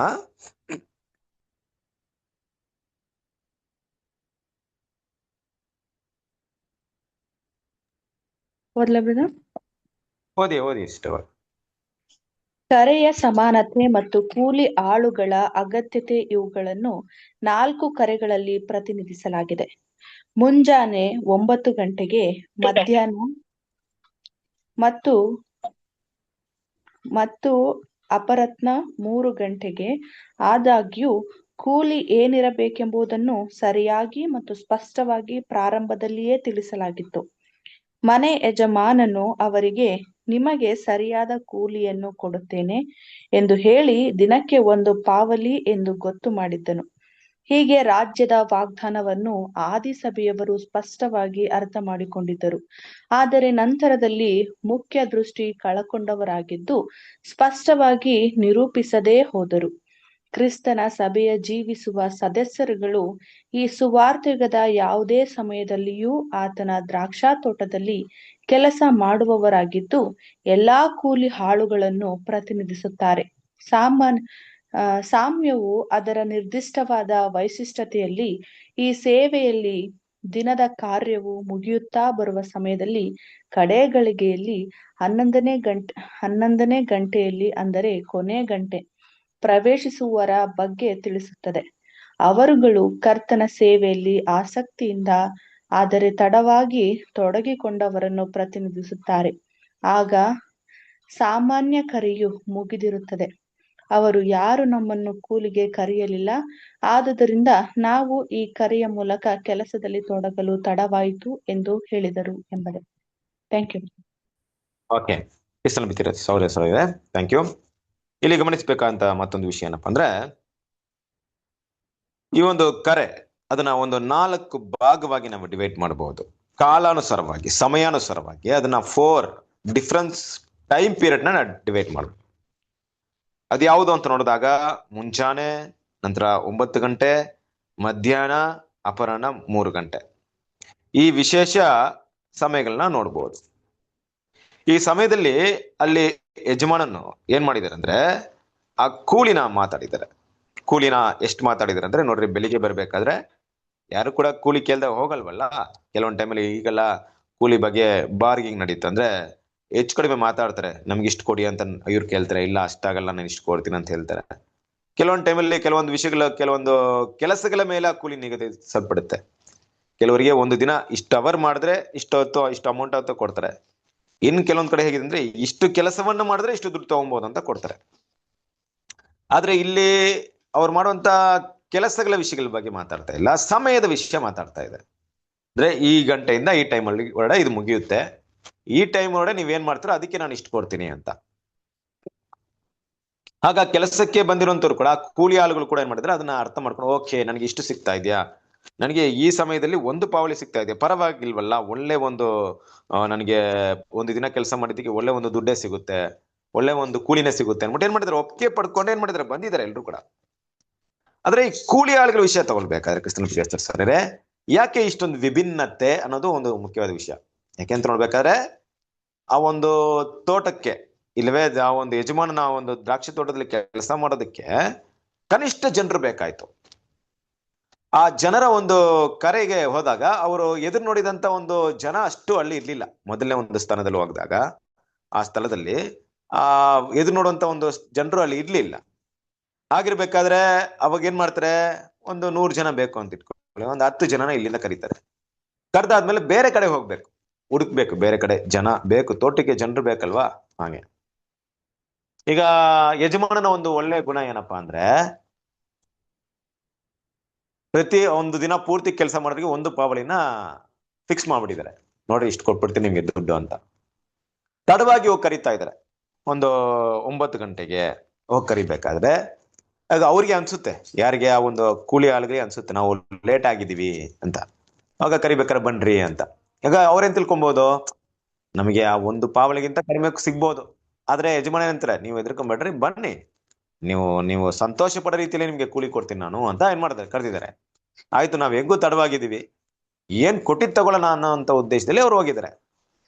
ಹೀಗೆ ಮಧ್ಯಾಹ್ನ ಹೋದವ್ರ ಭಾವನೆ ಹೇಗಿರುತ್ತೆ? ನಾವು ಅರ್ಧ ದಿನನೇ ಕೆಲಸ ಮಾಡೋದು ನಾವು. ಆಗನ್ಬಿಟ್ಟು ಆ ಯಜಮಾನ ಹತ್ರ ನಾವು ದೊಡ್ಡ ಮಟ್ಟಕ್ಕೆ ಎದು ನೋಡಕ್ಕಾಗಲ್ಲ. ಫಾರ್ ಎಕ್ಸಾಂಪಲ್ ಒಂದು ಪಾವಳಿಯನ್ನ ಎದು ನೋಡಕ್ಕಾಗಲ್ಲ. ಮೇ ಬಿ ಅರ್ಧ ಪಾವಳಿ ಕೊಟ್ಟರು ಓಕೆ ನಮ್ಗೆ, ಯಾಕಂದ್ರೆ ಬೆಳಿಗ್ಗೆಯಿಂದ ಯಾರು ಕೆಲಸ ಕರೆದಿಲ್ವಲ್ಲ ನಮ್ಮನ್ನ. ಅಟ್ಲೀಸ್ಟ್ ಇವತ್ತಾದ್ರೂ ಈಗ್ಲಾದ್ರೂ ಬಂದು ಕರೆದ್ರಲ್ಲ, ಮಧ್ಯಾಹ್ನ ಆದ್ರೂ ಬಂದು ಕರೆದ್ರಲ್ಲ, ಸಂತೋಷ, ಸಿಕ್ಕಿದ್ ಮಾಡೋಣ, ಸಿಕ್ಕಿದ್ ಕೂಲಿನ ತಗೊಂಡೋಗೋಣ ಅನ್ನೋ ದೃಷ್ಟಿಯಲ್ಲಿ ಕೆಲವ್ರು ಬಂದಿರ್ಬೋದು ಅಲ್ವಾ. ಇನ್ನ 3 ಗಂಟೆ ಬರೋರು ಯೋಚನೆ ಮಾಡ್ರಿ. ಒಬ್ಬ ಆಳು ಕೆಲಸ ಮಾಡ್ಬೇಕಾದ್ರೆ ಆತನ ನೀತಿಯಾಗಿ ಯೋಚನೆ ಮಾಡ್ತಾನೆ ಅಂದ್ರೆ ಏನ್ ಯೋಚನೆ ಮಾಡ್ಬೋದು? ಒಂದು ದಿನಕ್ಕೆ ಕೂಲಿ ಇಷ್ಟೇ ಇರುತ್ತೆ ಕ್ರಮೇಣವಾಗಿ ಎಲ್ಲ ಕಡೆ. ಆದ್ರೆ ನಾವು ಹೋಗ್ತಾ ಇರೋದು 1/4 ಗಂಟೆ ದಿನ, ಅಂದ್ರೆ ಕಾಲು ದಿನ. ನಾವು 3/4 ದಿನವನ್ನ ಕಳೆದು ಬಿಟ್ಟಿದ್ವಿ. ನಮ್ಗಿರೋದು ಇನ್ನೊಂದು 2-3 ಅವರ್ ಮಾತ್ರ ಕೆಲಸ ಇರೋದು, ಡ್ಯೂಟಿ ಇರೋದು. ಈ ಟೈಮಲ್ಲಿ ನಾವು ಹೋಗಿ ಎಂತ ಕೆಲಸ ಮಾಡೋದು? ಏನ್ ಕೆಲಸ ಮಾಡಕ್ಕಾಗುತ್ತೆ? ಆದ್ರೂ ಕೂಡ ಕರೀತಾ ಇದಾರಲ್ವಾ, ಅದು ಒಳ್ಳೆ ವಿಷಯ. ಏನೋ ಸಿಗುತ್ತೆ ನಮ್ಗೆ ಅಟ್ಲೀಸ್ಟ್. ಏನು ಇಲ್ಲ ಅಂದ್ರೆ ಬೆಳಿಗ್ಗೆಯಿಂದ ಯಾರು ನಮ್ಗೆ ಕರೆದಿಲ್ಲ, ಕಾಯ್ತಾ ಇದ್ವಿ ಯಾರಾದ್ರೂ ಕರೀತಾ ಅಂದ್ಬಿಟ್ಟು. ಯಾರು ಕರೆದಿಲ್ಲ ನಮ್ಗೆ. ಇವತ್ತು ಕೆಲ್ಸನೇ ಇಲ್ವೇನು, ಇವತ್ತು ಕೂಲಿನೇ ಸಿಗಲ್ವೇನು ಅಂತ ತಿಳ್ಕೊಂಡಿದ್ವಿ. ಆದ್ರೇನು ಈ ತಡ ಸಮಯದಲ್ಲಿ ಬಂದು ಕರೀತಾ ಇದ್ರಲ್ಲ, ಏನಾದ್ರೂ ಸ್ವಲ್ಪ ಆದ್ರೂ ಬರುತ್ತೆ ತಾನೆ ಅನ್ನೋ ಖುಷಿಯಲ್ಲಿ, ಅನ್ನೋ ಒಂದು ಭಾವನೆಯಲ್ಲೇ ಕೆಲಸ ಅಂತೂ ಸಿಕ್ತಲ್ಲಪ್ಪ ಅನ್ನೋ ಭಾವನೆಯಲ್ಲೇ ಯಾರು ಹೋಗಿದ್ದಾರೆ? ಈ ಒಂದು 3 ಗಂಟೆ ಸಮಯದಲ್ಲಿರುವಂತವ್ರು ಕೂಡ ಹೋಗಿದ್ದಾರೆ. ಪ್ರತಿಯೊಬ್ಬರು ಕೂಡ ಸರಿಯಾದ ಒಂದು ಕೂಲಿ ಸಿಗುತ್ತೆ ಅನ್ನೋ ಭಾವನೆಯಲ್ಲೇ ಕರೆದಿರೋದು. ಅವರ ನೀತಿ ಅನುಸಾರವಾಗಿ ಅರ್ಧ ಗಂಟೆ ಬಂದಿರೋರು ಏನ್ ಮಾಡಕ್ಕಾಗಲ್ಲ, ಪೂರ್ತಿ ದಿನದ ಕೂಲಿನೇ ಎದುರು ನೋಡಕ್ಕಾಗಲ್ಲ. ಕಾಲು ದಿನ ಕೆಲಸ ಮಾಡಿರೋರು ಪೂರ್ತಿ ದಿನದ ಕೂಲಿನೇ ಎದುರು ನೋಡಕ್ಕಾಗಲ್ಲ. ಅರ್ಧ ದಿನ ಕೆಲಸ ಮಾಡಿರೋರು ಅದೇ ಪೂರ್ತಿ ಒಂದು ಪಾವಳಿನೇ ಎದುರು ನೋಡಕ್ಕಾಗಲ್ಲ. ಆದ್ರೂ ಯಜಮಾನನು ನಿಮ್ಗೆ ಕೂಲಿ ಕೊಡ್ತೀನಿ ಅಂತಾನೆ ಕರೆದಿದ್ದಾರೆ. ಈ ಒಂದು ಮೊದಲನೇ ದಿನ ಮುಂಜಾನೆ ಬಂದವ್ರು ಯಾರನ್ನ ಸೂಚಿಸಬಹುದು ಅಂತ ನೋಡ್ಬೇಕಾರೆ, ಈ ಆದಿ ಸಭೆಯ ಅಂದ್ರೆ ಆರಂಭದಲ್ಲಿರುವಂತಹ ಸಭೆಯವರನ್ನ ಇದು ಸೂಚಿಸಬಹುದು ಅಂತ ಇಟ್ಕೊಳ್ಳಿ. ಆದ್ರೆ ಅವ್ರು ಏನ್ ಮಾಡಿದ್ರು ಅಂದ್ರೆ, ನಂತರ ದಿನಗಳಲ್ಲಿ ಯಜಮಾನನು ದೇವರು, ಅಂದ್ರೆ ಇದು ಆದಿ ಸಭೆಯಲ್ಲಿ ನೋಡ್ಬೇಕಾದ್ರೆ ದೇವ್ರ ಮಕ್ಕಳನ್ನ ಆ ಒಂದು ಕರೆಗೆ ಕರಿಬೇಕಾದ್ರೆ ದೇವ್ರು ಇದನ್ನೇ ಕೊಡ್ತೀನಿ ಅಂತ ಹೇಳಿದ್ರು, ಬಹುಮಾನ. ಆ ಬಹುಮಾನನ ಸ್ಪಷ್ಟವಾಗಿ ಅವ್ರು ಅರ್ಥ ಮಾಡ್ಕೊಂಡಿಲ್ಲ, ಏನ್ ಕೊಡ್ತಾರೆ ದೇವ್ರು ಅನ್ನೋಂಥ ವಿಷಯ. ಕಾಲಾನುಕಾಲದಲ್ಲಿ ಅಂಧಕಾರದ ದಿನ, ಡಾರ್ಕ್ ಏಜಸ್ ಬಂದ್ಮೇಲೆ, ಅಂದ್ರೆ ಗೊತ್ತು ಆಂಟಿಕ್ರೈಸ್ಟ್ ಪೀರಿಯಡ್ 1260 ದಿನಗಳು, 60 ವರ್ಷಗಳು ಏನಾಯ್ತು ಅಂದ್ರೆ ಇಡೀ ಒಂದು ಲೋಕದಲ್ಲಿ ಕತ್ತಲೆ ಆವರಿಸಲ್ಪಟ್ಟಿದೆ. ಅಂದ್ರೆ ಸತ್ಯಕ್ಕೆ ಬರ ಇತ್ತು, ಸತ್ಯ ಗೊತ್ತಿರ್ಲಿಲ್ಲ. ಹಾಗಾದ್ರ ಒಂದು ನಿಜವಾದಂತ ಬೆಲೆ, ದೇವರು ಕರೆದಿರುವಂತ ಕರೆಗೆ ಏನ್ ಬಹುಮಾನ ಸಿಗುತ್ತೆ ಅಂತ ಕೆಲವ್ರು ಗೊತ್ತಿರ್ಲಿಲ್ಲ. ಆದ್ರೆ ಕ್ರಿಸ್ತನ ಪ್ರೀತಿಯ ಸಹೋದರರೇ, ಈ ಒಂದು ಸಾಮ್ಯ ತುಂಬಾ ವಿಶೇಷವಾಗಿ ಯಾರ ಬಗ್ಗೆ ಮಾತಾಡ್ತಿದ್ಯ ಅಂದ್ರೆ, ಮುಂಜಾನೆ ಬಂದವ್ರ ಬಗ್ಗೆನೂ ಮಾತಾಡ್ತಾ ಇಲ್ಲ, 9 ಗಂಟೆ ಬಂದವ್ರ ಬಗ್ಗೆನೂ ಮಾತಾಡ್ತಾ ಇಲ್ಲ, ಮಧ್ಯಾಹ್ನ ಬಂದವ್ರ ಬಗ್ಗೆನೂ ಮಾತಾಡ್ತಾ ಇಲ್ಲ, 3 ಗಂಟೆ ಬಂದವ್ರ ಬಗ್ಗೆನೂ ಮಾತಾಡ್ತಾ ಇಲ್ಲ. ತುಂಬಾ ಕ್ಲಿಯರ್ ಆಗಿ ಈ ಒಂದು ಸಾಮ್ಯ ಯಾರಿಗೆ ಸೀಮಿತವಾಗಿದೆ ಅಂದ್ರೆ, 11ನೇ ಗಂಟೆಯಲ್ಲಿ ಬಂದವರಿಗೆ. ಇನ್ನು 1 ಗಂಟೆ ಮಾತ್ರ ಟೈಮ್ ಇದೆ. 11ನೇ ಗಂಟೆನೇ ಬಂದವ್ರ ಬಗ್ಗೆ ಇಲ್ಲಿ ಮಾತಾಡ್ತಾರೆ. ಅವರ ಮಾತು ಹೇಗಿತ್ತು ಅಂತ ನೋಡ್ಬೇಕಾರೆ ಕ್ರಿಸ್ತನ ಪ್ರೀತಿಯ ಸಹೋದರರೇ, ಅವರು ಕರ್ತನ ಸೇವೆಯಲ್ಲಿ ಆಸಕ್ತಿಯಿಂದ ಕಾಯ್ತಾ ಇದ್ದಾರೆ. ಅಂದ್ರೆ 11 ಗಂಟೆಯಿಂದ ಏನ್ ನೋಡೋಣ, ಒಂದ್ ವೇಳೆ ಈ ಕೆಲಸದ ಆಳುಗಳಂತ ತಗೊಂಡಾಗ ಬೆಳಿಗ್ಗೆಯಿಂದನೇ ಕಾಯ್ತಾ ಇದ್ದಾರೆ, ಮುಂಜಾನೆಯಿಂದನೇ ಕಾಯ್ತಾ ಇದ್ದಾರೆ. ಕಾದ್ರು ಯಾರು ಕರೆದಿಲ್ಲ. ಮಧ್ಯಾಹ್ನ ಮನೆಗೆ ಹೊಟ್ಟೋಗಿರ್ಬೋದು ಅವರು, ಆದ್ರೆ ಮನೆಗೆ ಹೊಟ್ಟೋಗಿಲ್ಲ. ಮಧ್ಯಾಹ್ನನು ಕಾಯ್ತಾ ಇದಾರೆ, ಯಾರಾದ್ರೂ ಕಾಯ್ತಾರೆ, ಇನ್ಮೇಲೆ ಯಾರ ಬಂದು ನಮ್ಮನ್ನು ಕರೀತಾರೆ ಕೆಲ್ಸಕ್ಕೆ. ಆದ್ರೂ ಪಾಪ ಅವರ ಪರಿಸ್ಥಿತಿ ಹೆಂಗಿರ್ಬೋದು, ಅವ್ರು ಕಾಯ್ತಾ ಕುಳಿತಿದ್ದಾರೆ ಅಂದ್ರೆ ಏನ್ ಮೈಂಡ್ ಇರ್ಬೋದು? ಅಯ್ಯೋ ಇವತ್ ನನ್ ಕೂಲಿ ಇಲ್ವಾ, ಇವತ್ ನನ್ ಕೆಲ್ಸ ಇಲ್ವಾ, ಇವತ್ ನನ್ ಕೂಲಿ ಸಿಗಲ್ವಾ, ಅಷ್ಟೇನಾ ಇವತ್ ನನ್ನ ಲೈಫ್ ಮುಗೀತಾ? ನೋಡಿ, ಕೂಲಿಗಾರರ ಒಂದು ಜೀವನ ಹೀಗೆ ಅಲ್ವಾ. ಕೂಲಿಗಾರರ ಜೀವನ ಅವತ್ತವತ್ತ ಒಂದು ದುಡ್ಡನ್ನ ತಗೊಂಡು ಅವತ್ತು ಜೀವನ ಮಾಡ್ತಾರೆ. ನಾಳೆ ಬಗ್ಗೆ ಅವ್ರಿಗೆ ಏನು ಇರಲ್ಲ. ನಾಳೆ ಅವ್ರಿಗೇನಾದ್ರೂ ಊಟ ಆಹಾರ ಬೇಕು ಅಂದ್ರೆ ಮತ್ತೆ ಯಾರಾದ್ರೂ ಕೆಲಸಕ್ಕೆ ಕರೆದ್ರೆ ಮಾತ್ರ ಉಂಟು, ಇಲ್ಲಾಂದ್ರೆ ಇಲ್ಲ ಪಾಪ ಅವ್ರಿಗೆ. ಆ ರೀತಿ ಪರಿಸ್ಥಿತಿ ತುಂಬಾ ನೋಡ್ಬೋದು ನೀವು. ಕೂಲಿಗಾರನ ಬಗ್ಗೆ ನೋಡ್ಬೇಕಾದ್ರೆ ಅವರ ಜೀವನವೇ ತುಂಬಾ ವಿಭಿನ್ನವಾದದ್ದು ಅಲ್ವಾ. ನಾಳೆ ಬಗ್ಗೆ ನಂಬಿಕೆ ಇಲ್ಲದ ಜೀವನ, ಆದ್ರೂ ಕೂಡ ಅವ್ರ ಜೀವನ ದೇವ್ರು ನಡ್ಸಕ್ಕೆ ಇಲ್ಲಿವರೆಗೂ ಪ್ರಪಂಚದಲ್ಲಿ ಕೂಲಿಗಾರರಿಗೆ ಸಹಾಯ ಮಾಡ್ತಾ ಇದ್ದಾರೆ. ಅದೇ ರೀತಿಯಲ್ಲಿ ಅದೇ ಒಂದು ನಿಟ್ಟಿನಲ್ಲಿ ಬರುವಂತ ಒಂದು ವರ್ಗದವರು.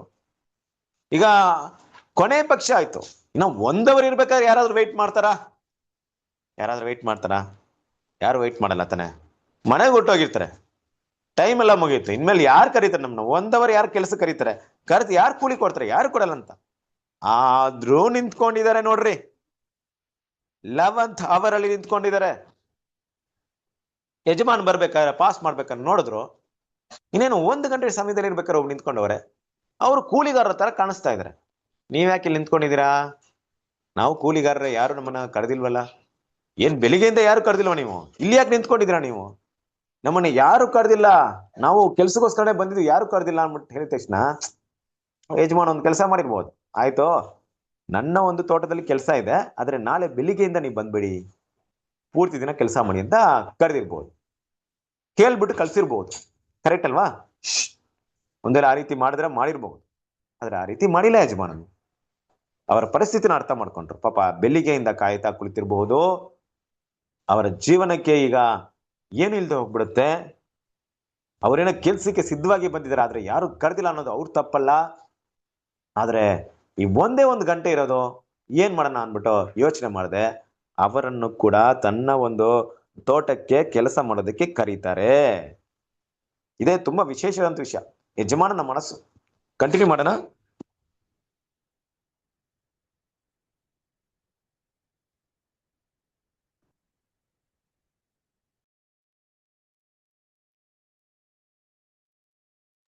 ಓದ್ರಿ ಕಂಟಿನ್ಯೂ ಮಾಡ್ರಿ. ನೆಕ್ಸ್ಟ್ ಯಾರಾದ್ರೂ ಕರ್ತನು ಅವಕಾಶದ ಬಾಗಿಲನ್ನು ಸೂಚಿಸುವವನಾಗಿ ಆತನ ಸೇವೆಯಲ್ಲಿ ಶ್ರಮೆಯಲ್ಲಿ ತೊಡಗಿಸಿಕೊಳ್ಳುವುದಕ್ಕೆ ಅದು ಇನ್ನೂ ಮುಚ್ಚಿಲ್ಲ ಎಂದು ಹೇಳುತ್ತಾನೆ.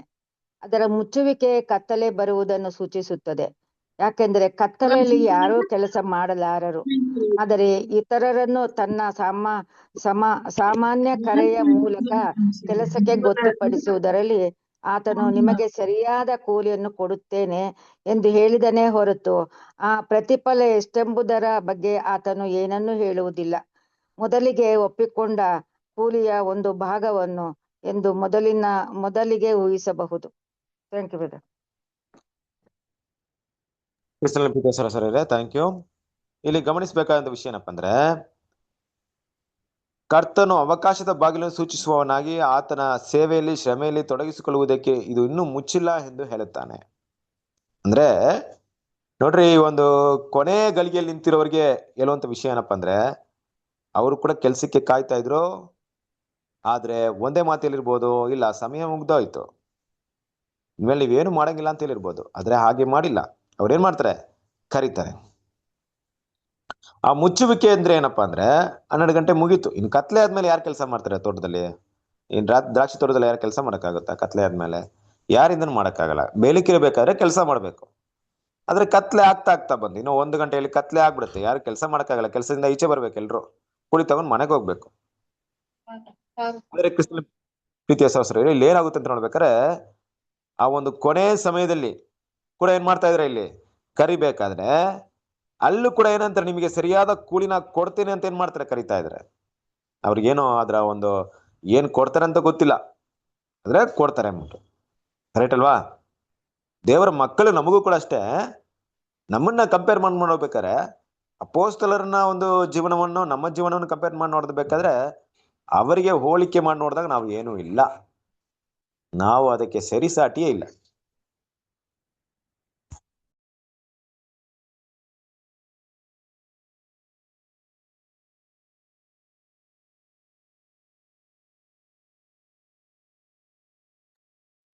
ಕೇಳಿಸ್ತಾ ಇಲ್ಲ ಬ್ರದರ್?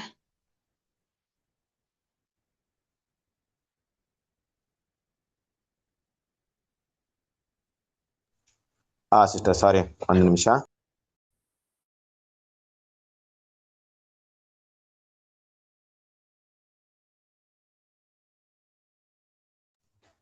ಸಾರಿ.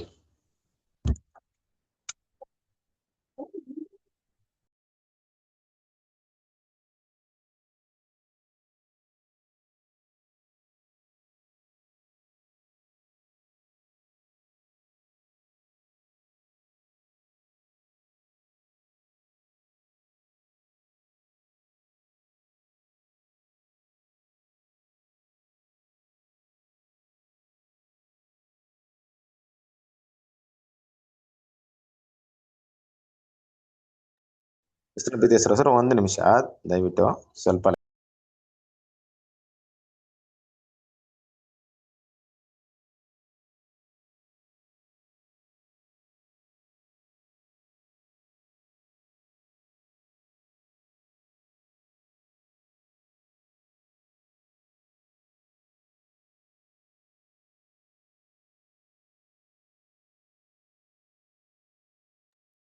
ಓಕೆ, ಸೊ ದಯವಿಟ್ಟು ಕ್ಷಮಿಸಿ. ಕ್ರಿಸ್ತನಲ್ಲಿ ಪ್ರೀತಿಯ ಸರಸರಿದೆ. ಹಾಗಾಗಿ ಈ ಒಂದು ವಿಷಯದಲ್ಲಿ ನಾವು ನೋಡುವಂತ ವಿಷಯ ಏನಪ್ಪಾ ಅಂದ್ರೆ, ಆ ಒಂದು ಕೊನೆ ಸಮಯದಲ್ಲಿ ಅಲ್ವಾ, ಕೊನೆ ಗಳಿಗೆಯಲ್ಲಿ ಏನ್ ಮಾಡ್ತಾರೆ, ಕರೀತಾರೆ. ಕರಿಬೇಕಾದ್ರೆ ಅವರು ಕೂಡ ಏನ್ ಮಾಡ್ತಾರೆ, ಆ ಕೂಲಿಯನ್ನ, ಸರಿಯಾದ ಕೂಲಿಯನ್ನ ಕೊಡ್ತೀನಿ ಅಂತ ಏನ್ ಮಾಡ್ತಾರೆ, ಕರಿತಾ ಇದಾರೆ. ಕೂಲಿ ಬಗ್ಗೆ ಏನ್ ಮಾಡಿಲ್ಲ, ಸ್ಪಷ್ಟವಾಗಿ ವಿಷಯ ಹೇಳ್ತಾ ಇದ್ರು ಕೂಡ ಅವ್ರು ಕೂಡ ಅದೇ ನಂಬಿಕೆಯಲ್ಲಿ ಏನ್ ಮಾಡ್ತಾರೆ, ಬರ್ತಾ ಇದಾರೆ. ಅಂದ್ರೆ ನಮಗೂ ಕೂಡ ಒಂದು ಒಳ್ಳೆ ಕೂಲಿ ಸಿಗುತ್ತೆ ಅನ್ನೋ ಒಂದು ವಿಷಯವನ್ನ ಮೈಂಡ್ ಇಟ್ಕೊಂಡು ಬರ್ತಾ ಇದಾರೆ. ಓಕೆನಾ? ಸೊ ಮುಂದಿನ ಒಂದು ಭಾಗವನ್ನ ಕಂಟಿನ್ಯೂ ಮಾಡೋಣ.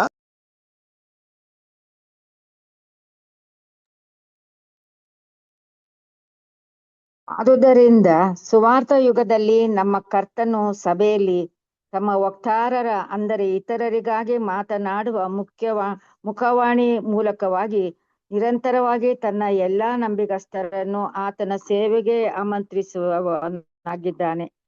ಪೂರ್ಣ ಬಹುಮಾನ, ದೈವಿಕ ಸ್ವಭಾವ ಮತ್ತು ರಾಜ್ಯದ ಮಹಿಮೆ ಇವುಗಳನ್ನು ಸ್ಪಷ್ಟವಾಗಿ ಹೇಳಲ್ಪಟ್ಟಿದೆ ಮತ್ತು ಮೊದಲೇ ಚೆನ್ನಾಗಿ ಅರ್ಥ ಮಾಡಿಕೊಳ್ಳಲಾಗಿದೆ.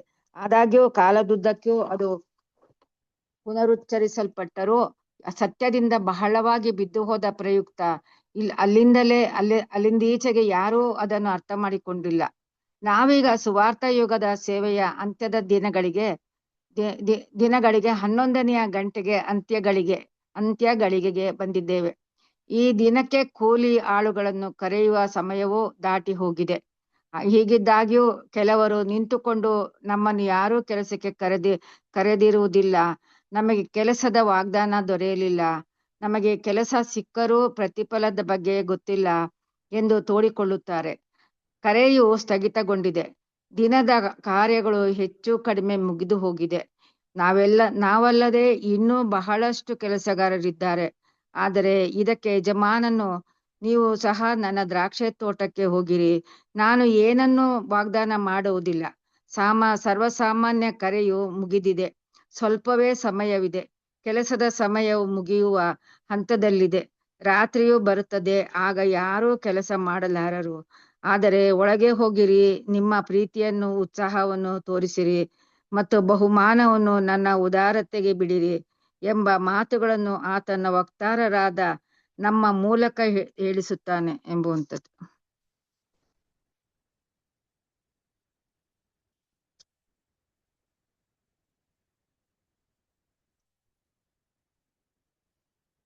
ಆಯ್ತು ಬ್ರದರ್.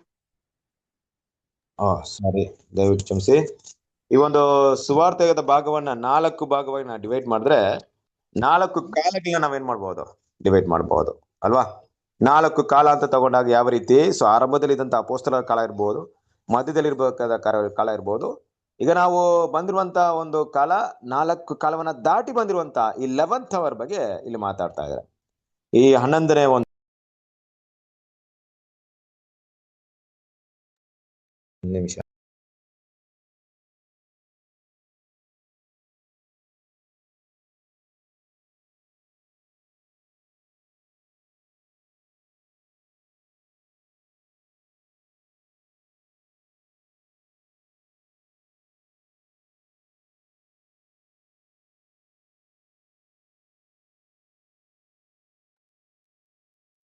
ಓಕೆ, ಕ್ರಿಸ್ತನ ಪ್ರೀತಿಯ ಸರಸರೇ, ಹಾಗಾಗಿ ಈ ಒಂದು ಸಮಯದಲ್ಲಿ ಕೊನೆಯ ಒಂದು ಸಮಯ ಏನನ್ನ ಸೂಚಿಸ್ತಾ ಇದೆ ಅಂದ್ರೆ, ಈ 11th ಅವರ್ ಅನ್ನೋದು 1881, ಅಂದ್ರೆ 1881 ಅಂದಾಗ ನಮ್ಗೆಲ್ರಿಗೂ ಗೊತ್ತು, ಸರ್ವೇ ಸಾಮಾನ್ಯವಾದಂತ ಕರೆ ಏನಾಯ್ತು, ಮುಕ್ತಾಯಕ್ಕೆ ಬಂತು. ಅದಾದ ನಂತರ ಕರೆಯೋದಕ್ಕೆ ಸಾಧ್ಯತೆ ಇಲ್ಲ. 11th ಅವರ್ ಅನ್ನೋದು ಆ ಕೊನೆ ಗಳಿಗೆನ ಸೂಚಿಸ್ತಾ ಇದೆ. ಅಲ್ಲಿಂದ ಈಚೆಗೆ ಇರುವಂತ ಒಂದು ದೇವರ ಮಕ್ಕಳ ಕರೆಯುವಿಕೆಯನ್ನ ಸೂಚಿಸ್ತಾ ಇದೆ. ಈ 11th ಅವರಲ್ಲಿ ಬಂದಿರುವಂತದ್ದು ಯಾರಪ್ಪ ಅಂತ ನೋಡ್ಬೇಕಾದ್ರೆ, ಈ ಕೊನೆ ಗಳಿಗೆಯಲ್ಲಿ ಇರುವಂತ ದೇವ್ರ ಮಕ್ಕಳು. ಅಂದ್ರೆ ಯಾರೋ, ನಾವು 11th ಅವರಲ್ಲಿ ಇದ್ದೀವಿ. ಈಗ ನಾವು ಹೇಗೆ ಕಾಣಿಸ್ಕೊಳ್ತಾ ಇದೀವಿ ಅಂದ್ರೆ ಕೊನೆ ಗಳಿಗೆ ಇರುವಂತ ದೇವ್ರ ಮಕ್ಕಳು ಹೇಗೆ ಕಾಣಿಸ್ಕೊಳ್ತಾ ಇದಾರೆ ಅಂದ್ರೆ, ಅವರು ಕೂಡ ಆಸಕ್ತಿಯಿಂದ ಇದಾರೆ, ಅವ್ರು ಕೂಡ ದೇವರ ವಿಷಯಗಳನ್ನ ಕೆಲಸ ಮಾಡೋದಕ್ಕೆ ಕಾತುರದಿಂದ ಇದ್ದಾರೆ. ಬಟ್ ಅವರಿಗೆ ಕರೆ ಬರ್ಲಿಲ್ಲ, ಕರೆ ಸಿಗ್ಲಿಲ್ಲ, ಅವಕಾಶ ಸಿಗ್ಲಿಲ್ಲ. ಆದ್ರೆ ಅವಕಾಶ ಏನಾಗಿದೆ, ಕೊನೆ ಒಂದು ಹಂತದಲ್ಲಿ ಈಗ ಏನಾಗಿದೆ, ಅವ್ರಿಗೆ ಸಿಕ್ಕಿದೆ. ಆಗ ಒಂದು ಯಜಮಾನನ್ ಏನಂತ ಹೇಳ್ತಿದಾರೆ ಅಂದ್ರೆ, ನೀವು ಸಹ ನನ್ನ ದ್ರಾಕ್ಷಿ ತೋಟಕ್ಕೆ ಹೋಗಿರಿ, ನಾನು ಏನನ್ನು ವಾಗ್ದಾನ ಮಾಡುವುದಿಲ್ಲ. ಸರ್ವಸಾಮಾನ್ಯ ಕರೆಯು ಮುಗಿದಿದೆ, ಸ್ವಲ್ಪವೇ ಸಮಯವಿದೆ, ಕೆಲಸದ ಸಮಯ ಮುಗಿಯುವ ಹಂತದಲ್ಲಿದೆ. ರಾತ್ರಿ ಬರುತ್ತದೆ, ಆಗ ಯಾರು ಕೆಲಸ ಮಾಡಲಾರರು. ಆದರೆ ಒಳಗೆ ಹೋಗಿರಿ ಅನ್ನುವಂಥ ವಿಷಯವನ್ನ, ನಿಮ್ಮ ಪ್ರೀತಿಯನ್ನು, ಉತ್ಸವವನ್ನ ತೋರಿಸ್ರಿ, ನಿಮಗೂ ಏನ್ ಮಾಡ್ತೀನಿ, ಬಹುಮಾನವನ್ನ ಕೊಡ್ತೀನಿ. ಆದ್ರೆ ಬಹುಮಾನ ಏನ್ ಮಾಡಿಲ್ಲ, ಇಂಥದೇ ಅಂತ ಇಷ್ಟೇ ಅಂತ ಏನ್ ಮಾಡಿಲ್ಲ, ಹೇಳಿಲ್ಲ. ಹಾಗೆ ಹೇಳಿ ಏನ್ ಮಾಡಿದರೆ, ನಮಗೂ ಕೂಡ ಕರೆಯನ್ನ ಕೊಟ್ಟಿದ್ದಾರೆ. ನಾವು ಕೂಡ ಕರೆಯನ್ನ ತಗೊಂಡು ಇಲ್ಲಿ ಹೊರಡೆ ಬಂದಿದ್ದೀವಿ. ಈಗ ನಮ್ಗಿರುವಂತ ಒಂದು ಮುಖ್ಯವಾದ ವಿಷಯ ಏನಪ್ಪಾ ಅಂದ್ರೆ, ಆ ಸಮಯದಲ್ಲಿ, ಕೊಟ್ಟಿರುವಂತ ಸಮಯದಲ್ಲಿ ನಾವು ಎಷ್ಟು ನಿಷ್ಠೆಯಿಂದ ಮಾಡ್ತೀವೋ, ಎಷ್ಟು ಪ್ರಾಮಾಣಿಕತೆಯಿಂದ ಮಾಡ್ತೀವೋ, ಅದಕ್ಕೆ ತಕ್ಕ ಹಾಗೆ ನಮ್ಗೆ ಪ್ರತಿಫಲ ಇದೆ. ಸೊ ಅದನ್ನ ನಾವು ಗಮನಿಸೋಣ. ಕಂಟಿನ್ಯೂ ಮಾಡಿ.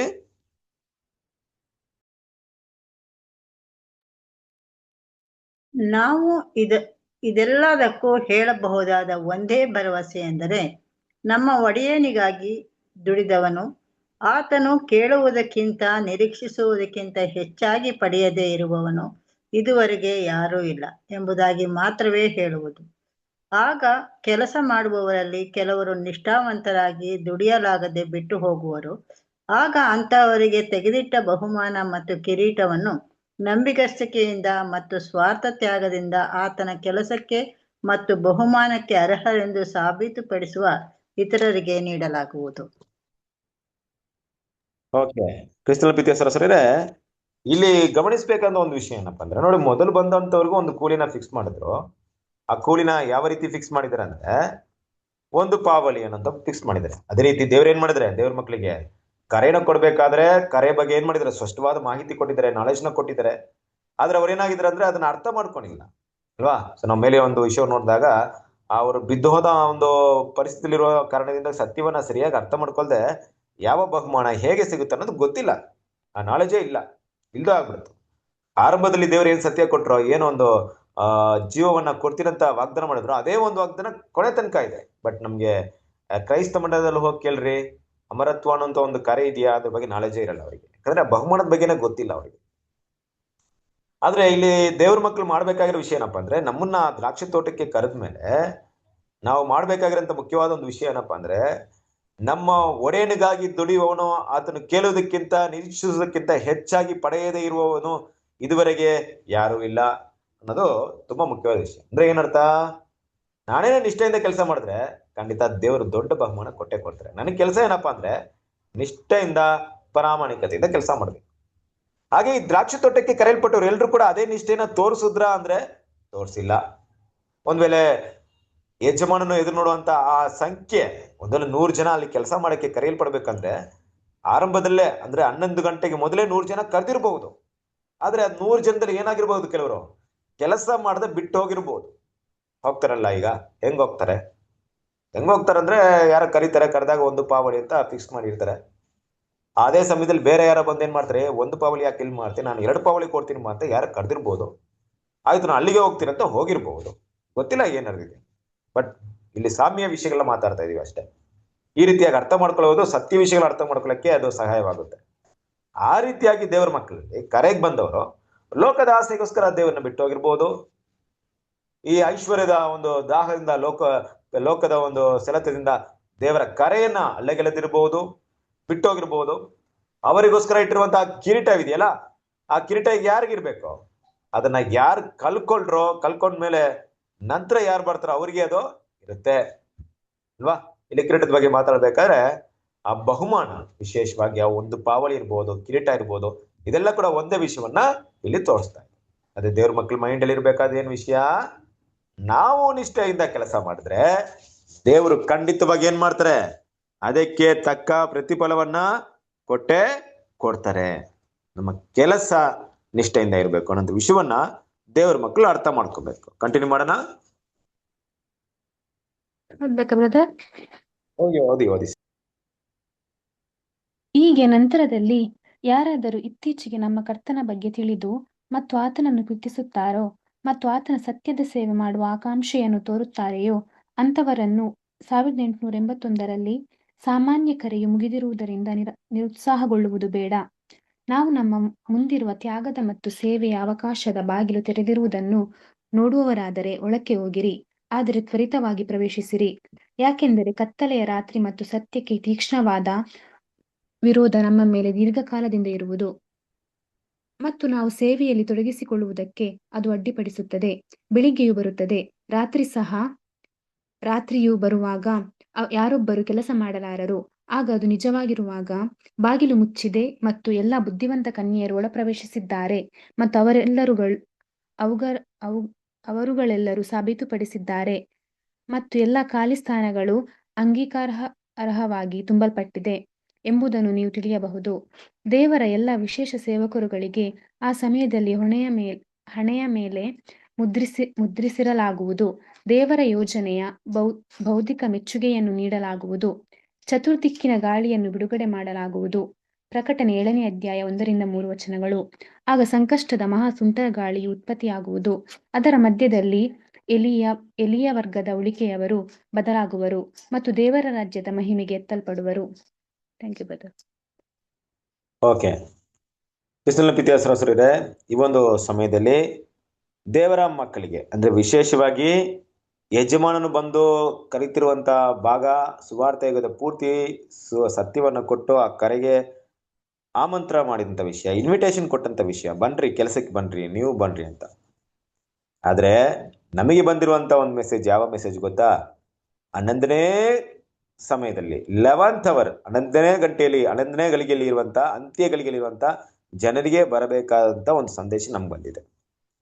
ಆದ್ರಿಂದ ಆ ಸಂದೇಶ ಯಾವಾಗ ಬಂದಿದೆ ಅಂದ್ರೆ 1881 ನಂತರ ಇದ್ದಂತ ಒಂದು ವಿಷಯ. ಸಾಮಾನ್ಯ ಕರೆ ಮುಕ್ತಾಯವಾಯ್ತು, ಕೆಲಸಕ್ಕೆ ಬೇಕಾದ್ರೆಲ್ಲ ಬಂದಾಗಿದ್ದಾರೆ. ಆದ್ರೂ ಕೂಡ ಬಂದವರು ಯಾರೋ ಕೆಲವರಲ್ಲಿ ಕೆಲಸ ಮಾಡಿಲ್ಲ. ಅದಕ್ಕೋಸ್ಕರ ಹುಡ್ಕೊಂಡು ಹೋಗೋದಾಗ ಯಜಮಾನನು ಅಲ್ಲಿ ಕೂಡ ಕೆಲವರು ನಿಂತ್ಕೊಂಡಿದ್ದಾರೆ. ನಿಂತ್ಕೊಳ್ಳೋ ಅವಶ್ಯಕತೆ ಇರ್ಲಿಲ್ಲ, ಅವರಿಗೆ ಮನೆಗೆ ಹೋಗಿರ್ಬೋದಾಯ್ತು, ಆದ್ರೂ ನಿಂತ್ಕೊಂಡಿದ್ದಾರೆ. ಈಗ ಏನ್ ಮಾಡ್ತಾರೆ? ಈಗ ಅವಕಾಶವನ್ನ ಕೊಡ್ತಾರೆ. ಅವಕಾಶ ಸಿಕ್ಕಿದಾಗ ದೇವ್ರ ಮಕ್ಳು ಏನ್ ಮಾಡ್ಬೇಕು? ಅತಿ ಬೇಗ ಅದನ್ನ ಪಡೆದು ಒಳಗೆ ಹೋಗಿ ಕೆಲಸವನ್ನ ಮಾಡಿ ಪ್ರಾಮಾಣಿಕತೆನ ನಿರೂಪಿಸ್ಬೇಕಾಗುತ್ತೆ. ಯಾಕಂದ್ರೆ ಈ ಬೆಳಕು ಇನ್ನು ಸ್ವಲ್ಪ ಹೊತ್ತರಲ್ಲಿ ಕತ್ಲೆ ಆಗ್ಬಿಡುತ್ತೆ. ಕತ್ಲೆ ಆದ್ಮೇಲೆ ದ್ರಾಕ್ಷಿ ತೋಟದಲ್ಲಿ ಕೆಲಸ ಮಾಡಕ್ಕಾಗಲ್ಲ. ಹೌದು, ಈ ಸುವಾರ್ತೆ ಯುಗದ ಇನ್ನು ಅಂತ್ಯ ಆಗೋದಕ್ಕೆ ಇನ್ನು ಸ್ವಲ್ಪ ಸಮಯ ಇದೆ. ಇದು ಮುಕ್ತಾಯವಾಗೋದಕ್ಕೆ ಇನ್ನು ಕೆಲವು ಗಂಟೆಗಳು ಮಾತ್ರ ಇದೆ, ಒಂದು ಅವರ್ ಮಾತ್ರ ಇದೆ. ಅಷ್ಟೇ ಏನ್ ಮಾಡ್ಬೇಕು? ಆ ಒಂದು ಯಜಮಾನನಿಗೆ ಮೆಚ್ಚುಗೆಯಾಗಿ ನಮ್ಗೆ ಸಿಕ್ಕಿರೋಂಥ 1 ಅವರ್ಗೆ ನಾವೇನ್ ಮಾಡ್ಬೇಕು? ಮೆಚ್ಚುಗೆ ಆದ ಕೆಲಸವನ್ನ ಮಾಡ್ಬೇಕು. ಹಾಗಂತ ನಮ್ಗೆ 1 ಪಾವಳಿ ಸಿಗುತ್ತೆ ಅಂತ ಹೇಳಕ್ಕಾಗಲ್ಲ. ಅದರಲ್ಲಿ ಒಂದು 10 ಭಾಗದಲ್ಲಿ 1 ಸಿಗ್ಬೋದು ಅದರಲ್ಲಿ ನಮ್ಮ ಕೆಲಸಕ್ಕೆ. ಒಟ್ಟಿನಲ್ಲಿ ನಾವೇನ್ ಮಾಡ್ಬೇಕು? ನಾವು ಶ್ರಮೆಯಿಂದ ಆಸಕ್ತಿಯಿಂದ ಒಂದು ವಿಷಯವನ್ನ ಮಾಡ್ಬೇಕಾಗಿದೆ. ಇಲ್ಲಿ ಮತ್ತೊಂದು ಮಾತನ್ನ ಗಮನಿಸಬಹುದು. ಬೆಳಿಗ್ಗೆ ಬರುತ್ತದೆ, ರಾತ್ರಿಯೂ ಸಹ. ಬೆಳಿಗ್ಗೆ ಬರ್ತಾ ಇದೆ ಅಂದ್ರೆ ಏನು ಅರ್ಥ ನೋಡ್ರಿ? ಒಂದು ರೀತಿಯಲ್ಲಿ ಈ ಒಂದು ರಾತ್ರಿ ಬರ್ತಾ ಇದೆ ಅನ್ನೋದು ಯಾವ ಅರ್ಥವನ್ನು ಸೂಚಿಸ್ತಾ ಇದೆ ಅಂದ್ರೆ ಸುವಾರ್ತೆ ಈಗ ಮುಕ್ತಾಯವಾಗ್ತಿದೆ ಅನ್ನೋದು ಅರ್ಥ. ಬೆಳಿಗ್ಗೆ ಬರ್ತಾ ಇದೆ ಅಂದ್ರೆ ಏನರ್ಥ ಅಂದ್ರೆ 1000 ವರ್ಷ ಆಳ್ವಿಕೆ ಆರಂಭವಾಗ್ತಿದೆ ಅಂತ ಅರ್ಥ. ನಮಗಿರುವಂತ ಸಮಯಾವಕಾಶ ಮುಕ್ತಾಯವಾಗಿ ಆ ಅವಕಾಶ ಬೇರೆಯವರಿಗೆ ಕೊಡ್ಬೇಕಂದ್ರೆ ಈ ಬಾಗಿಲು ಮುಚ್ಚಲ್ಪಟ್ಟು ಮತ್ತೊಂದು ಬಾಗಿಲು ಓಪನ್ ಮಾಡಲ್ಪಡಬೇಕು ಅಲ್ವಾ? ಅದನ್ನ ತೆಗೆಯಲ್ಪಡಬೇಕು. ಆ ರೀತಿ ತೆಗೆಯಲ್ಪಟ್ಟಂತ ಒಂದು ಬಾಗಿಲು ಬುದ್ಧಿವಂತ ಕನ್ಯರಿಗೋಸ್ಕರ ಅಲ್ಲ. ಬುದ್ಧಿ ಇಲ್ಲದ ಕನ್ಯರು ಹೋಗೋದಕ್ಕೂ ಆಗಲ್ಲ. 2 ವರ್ಗದವರು ಕ್ಲೋಸ್ ಆಗಿರ್ತಾರೆ. ಇನ್ಮೇಲೆ ಬುದ್ಧಿವಂತ ಕನ್ಯರು, ಬುದ್ಧಿ ಇಲ್ಲದ ಕನ್ಯರು ಅಂತ ಯಾವುದೇ ಟಾಪಿಕ್ ಅಲ್ಲಿ ಇರಲ್ಲ. ಅದಕ್ಕಿಂತ ಮೊದಲು ಬುದ್ಧಿವಂತ ಕನ್ಯರ ಆ ಒಂದು ಬಾಗಿಲೊಳಗೆ ಪ್ರವೇಶ ಮಾಡ್ಬೇಕಾಗಿದೆ. ಹಾಗಾಗಿ ಅದಕ್ಕೋಸ್ಕರವೇ ಈ 11th hour ಆದ್ಮೇಲೆ ಏನಪ್ಪ ನಡೀತಾ ಇದೆ ಅಂದ್ರೆ ಎಲ್ಲರ ಹಣೆಯಲ್ಲಿ ಮುದ್ರೆ ಹಾಕುವಂತ ವಿಷಯ ಅಂದ್ರೆ ಇವರೇ ದೇವರ ಮಕ್ಕಳು ಅನ್ನೋದು ಪ್ರೂವ್ ಆಗ್ಬೇಕು, ಸ್ಪಷ್ಟವಾಗ್ಬೇಕು. ಇಷ್ಟೇ ಅಂತ. ಅದಾದ್ಮೇಲೆ 4 ದಿಕ್ಕಿನ ಸುಂಟರ ಗಾಳಿ, 4 ದಿಕ್ಕಿನ ಗಾಳಿನ ಬಿಟ್ಟಾಗ ಏನಾಗುತ್ತದೋ ಅದು ಚತುರ್ದಿಕ್ಕಿನ ಗಾಳಿ ಒಂದ್ ಕಡೆ ಕೂಡಿದ್ರೆ ಯಾವ ರೀತಿ ಒಂದು ಸುಂಟರ ಗಾಳಿ ಆಗ್ಬಹುದು, ಬಿರುಗಾಳಿ ಆಗಿ ಬರ್ಬೋದು. ಆ ಗಾಳಿನೇ ಪ್ರಪಂಚಕ್ಕೆ ಬರುವಂತ ಮಹಾಯುದ್ಧ, ಮಹಾನಾಶನ, ವಿನಾಶನ. ಆದ್ರೆ ಎಲ್ಲಿವರೆಗೂ ಅದನ್ನ ಬಿಡಲ್ಲ ದೇವರು ಅಂದ್ರೆ ಎಲ್ಲಿವರೆಗೂ ಇವರೆಲ್ಲರೂ ಆ ಕೆಲಸವನ್ನ ಮಾಡಿ ಮುಗಿಸಲ್ವೋ ಅಲ್ಲಿವರೆಗೂ ಬಿಡಲ್ಲ. ಎಲ್ಲಿಯವರೆಗೂ ಇವರ ಬಾಗಿಲ ಒಳಗೆ ಪ್ರವೇಶ ಮಾಡಿ ಓಟವನ್ನು ಓಡಿ ಮುಗಿಸಲ್ವೋ ಅಲ್ಲಿವರೆಗೂ ಬಿಡಲ್ಲ ಅಲ್ವಾ? ಅದಕ್ಕೆ ಆ ಕೊನೆ ಭಾಗದಲ್ಲಿ ಯಾರ ಬಗ್ಗೆ ಮಾತಾಡ್ತಾ ಇದ್ರೆ ಆ ಸುಂಟರ ಗಾಳಿಯಲ್ಲಿ ಎಲಿಯ ವರ್ಗದವರು ಏನಾಗ್ಬೇಕು? ಹೇಗೆ ಬೆಂಕಿಯ ರಥದಲ್ಲಿ ಸುಂಟರ ಗಾಳಿಯಲ್ಲಿ ಎಲಿಯನ್ನು ತೆಗೆದುಕೊಳ್ಳಲ್ಪಟ್ರೋ ಆ ಒಂದು ಸುಂಟರ ಗಾಳಿ ಆ ಒಂದು ಉಪದ್ರವ ಬರೋದು ಒಳಗಡೆ ಆಗಿ ಏನ್ ಮಾಡ್ತಾರೆ ದೇವ್ರ ಮಕ್ಕಳು? ಓಟವನ್ನ ಓಡಿ ಮುಗಿಸಿರ್ತಾರೆ ಅಲ್ವಾ? ಸೊ ಇದೆಲ್ಲ ಗಮನದಲ್ಲಿ ನೋಡ್ಬೇಕಾದ್ರೆ ಕ್ರಿಸ್ತನ ಪ್ರೀತಿಯ ನಾವು ಕೊನೆ ಕ್ಷಣದಲ್ಲಿ ಇರೋದ್ರಿಂದ ನಮ್ಮನ್ನ ಬೇರೆ ರೀತಿನ ನಾವು ಅರ್ಥ ಮಾಡ್ಕೊಳ್ಳೋದು ಬೇಡ, ನಮ್ಮನ್ನ ನಿರುತ್ಸಾಹ ಮಾಡೋದು ಬೇಕಾಗಿಲ್ಲ. ಅಯ್ಯೋ ಕೊನೆ ಹಂತದಲ್ಲಿದ್ದೀರಾ, ನಿಮ್ ಟೈಮ್ ಮುಗೀತು, ನಿಮ್ ಸಿಗಲ್ಲ ಅನ್ನೋದು ಬೇಕಾಗಿಲ್ಲ. ದೇವರು ಕರೆದಿದ್ದಾರೆ ಅಂದ್ಮೇಲೆ ಅದಕ್ಕೆ ಕೃಪೆ, ಬಲ, ಜ್ಞಾನ ಪ್ರತಿಯೊಂದನ್ನ ದೇವರು ಅನುಗ್ರಹ ಮಾಡೋರಾಗಿರ್ತಾರೆ. ನಾವು ಓಟವನ್ನ ಓಡಿದ್ರೆ ಖಂಡಿತವಾಗ್ಲೂ ಅದರ ಬಹುಮಾನವನ್ನ ನಾವು ಪಡ್ಕೊಳ್ಬಹುದು ಅನ್ನೋ ವಿಷಯವನ್ನ ದೇವ್ರ ಮಕ್ಕಳು ಇಲ್ಲಿ ಮನಸ್ಸಲ್ಲಿ ಇಟ್ಕೊಬೇಕಾಗುತ್ತೆ. ಕಂಟಿನ್ಯೂ ಮಾಡೋಣ.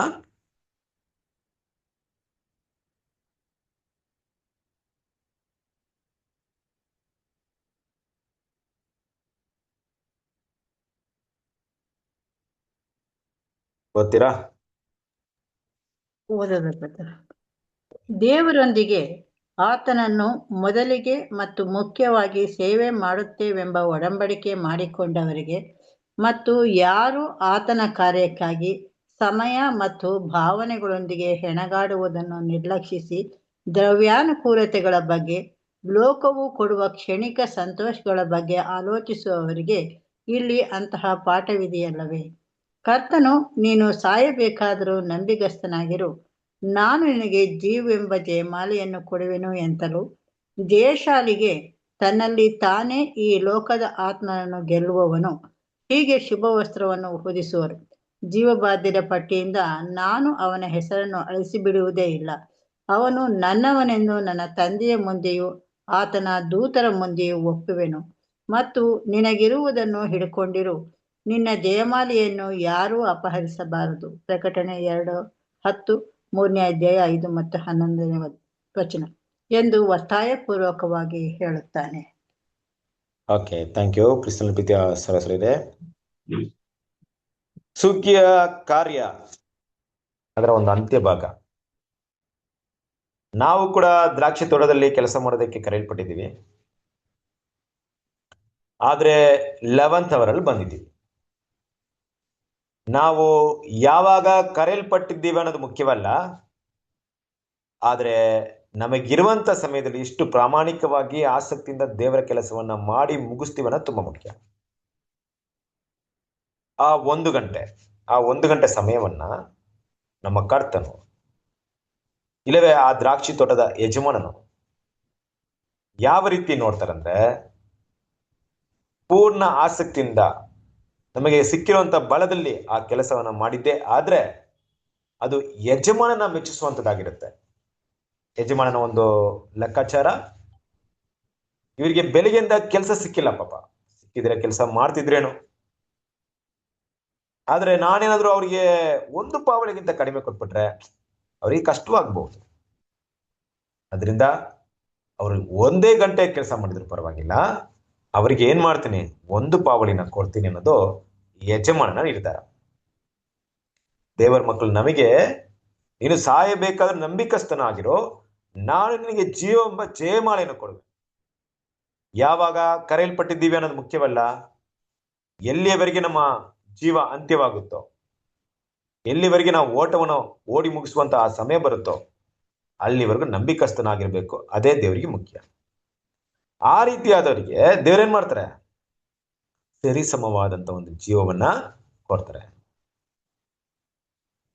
ಈ ಒಂದು ಪಾಠದ ಒಂದು ವಿಷಯ, ಈ ಒಂದು ಭಾಗದಲ್ಲಿ ತಿಳಿಸುವಂತ ವಿಷಯ, ನಾವೆಲ್ಲರೂ 1881 ನಂತರ ಬಂದಿದ್ದೀವಿ.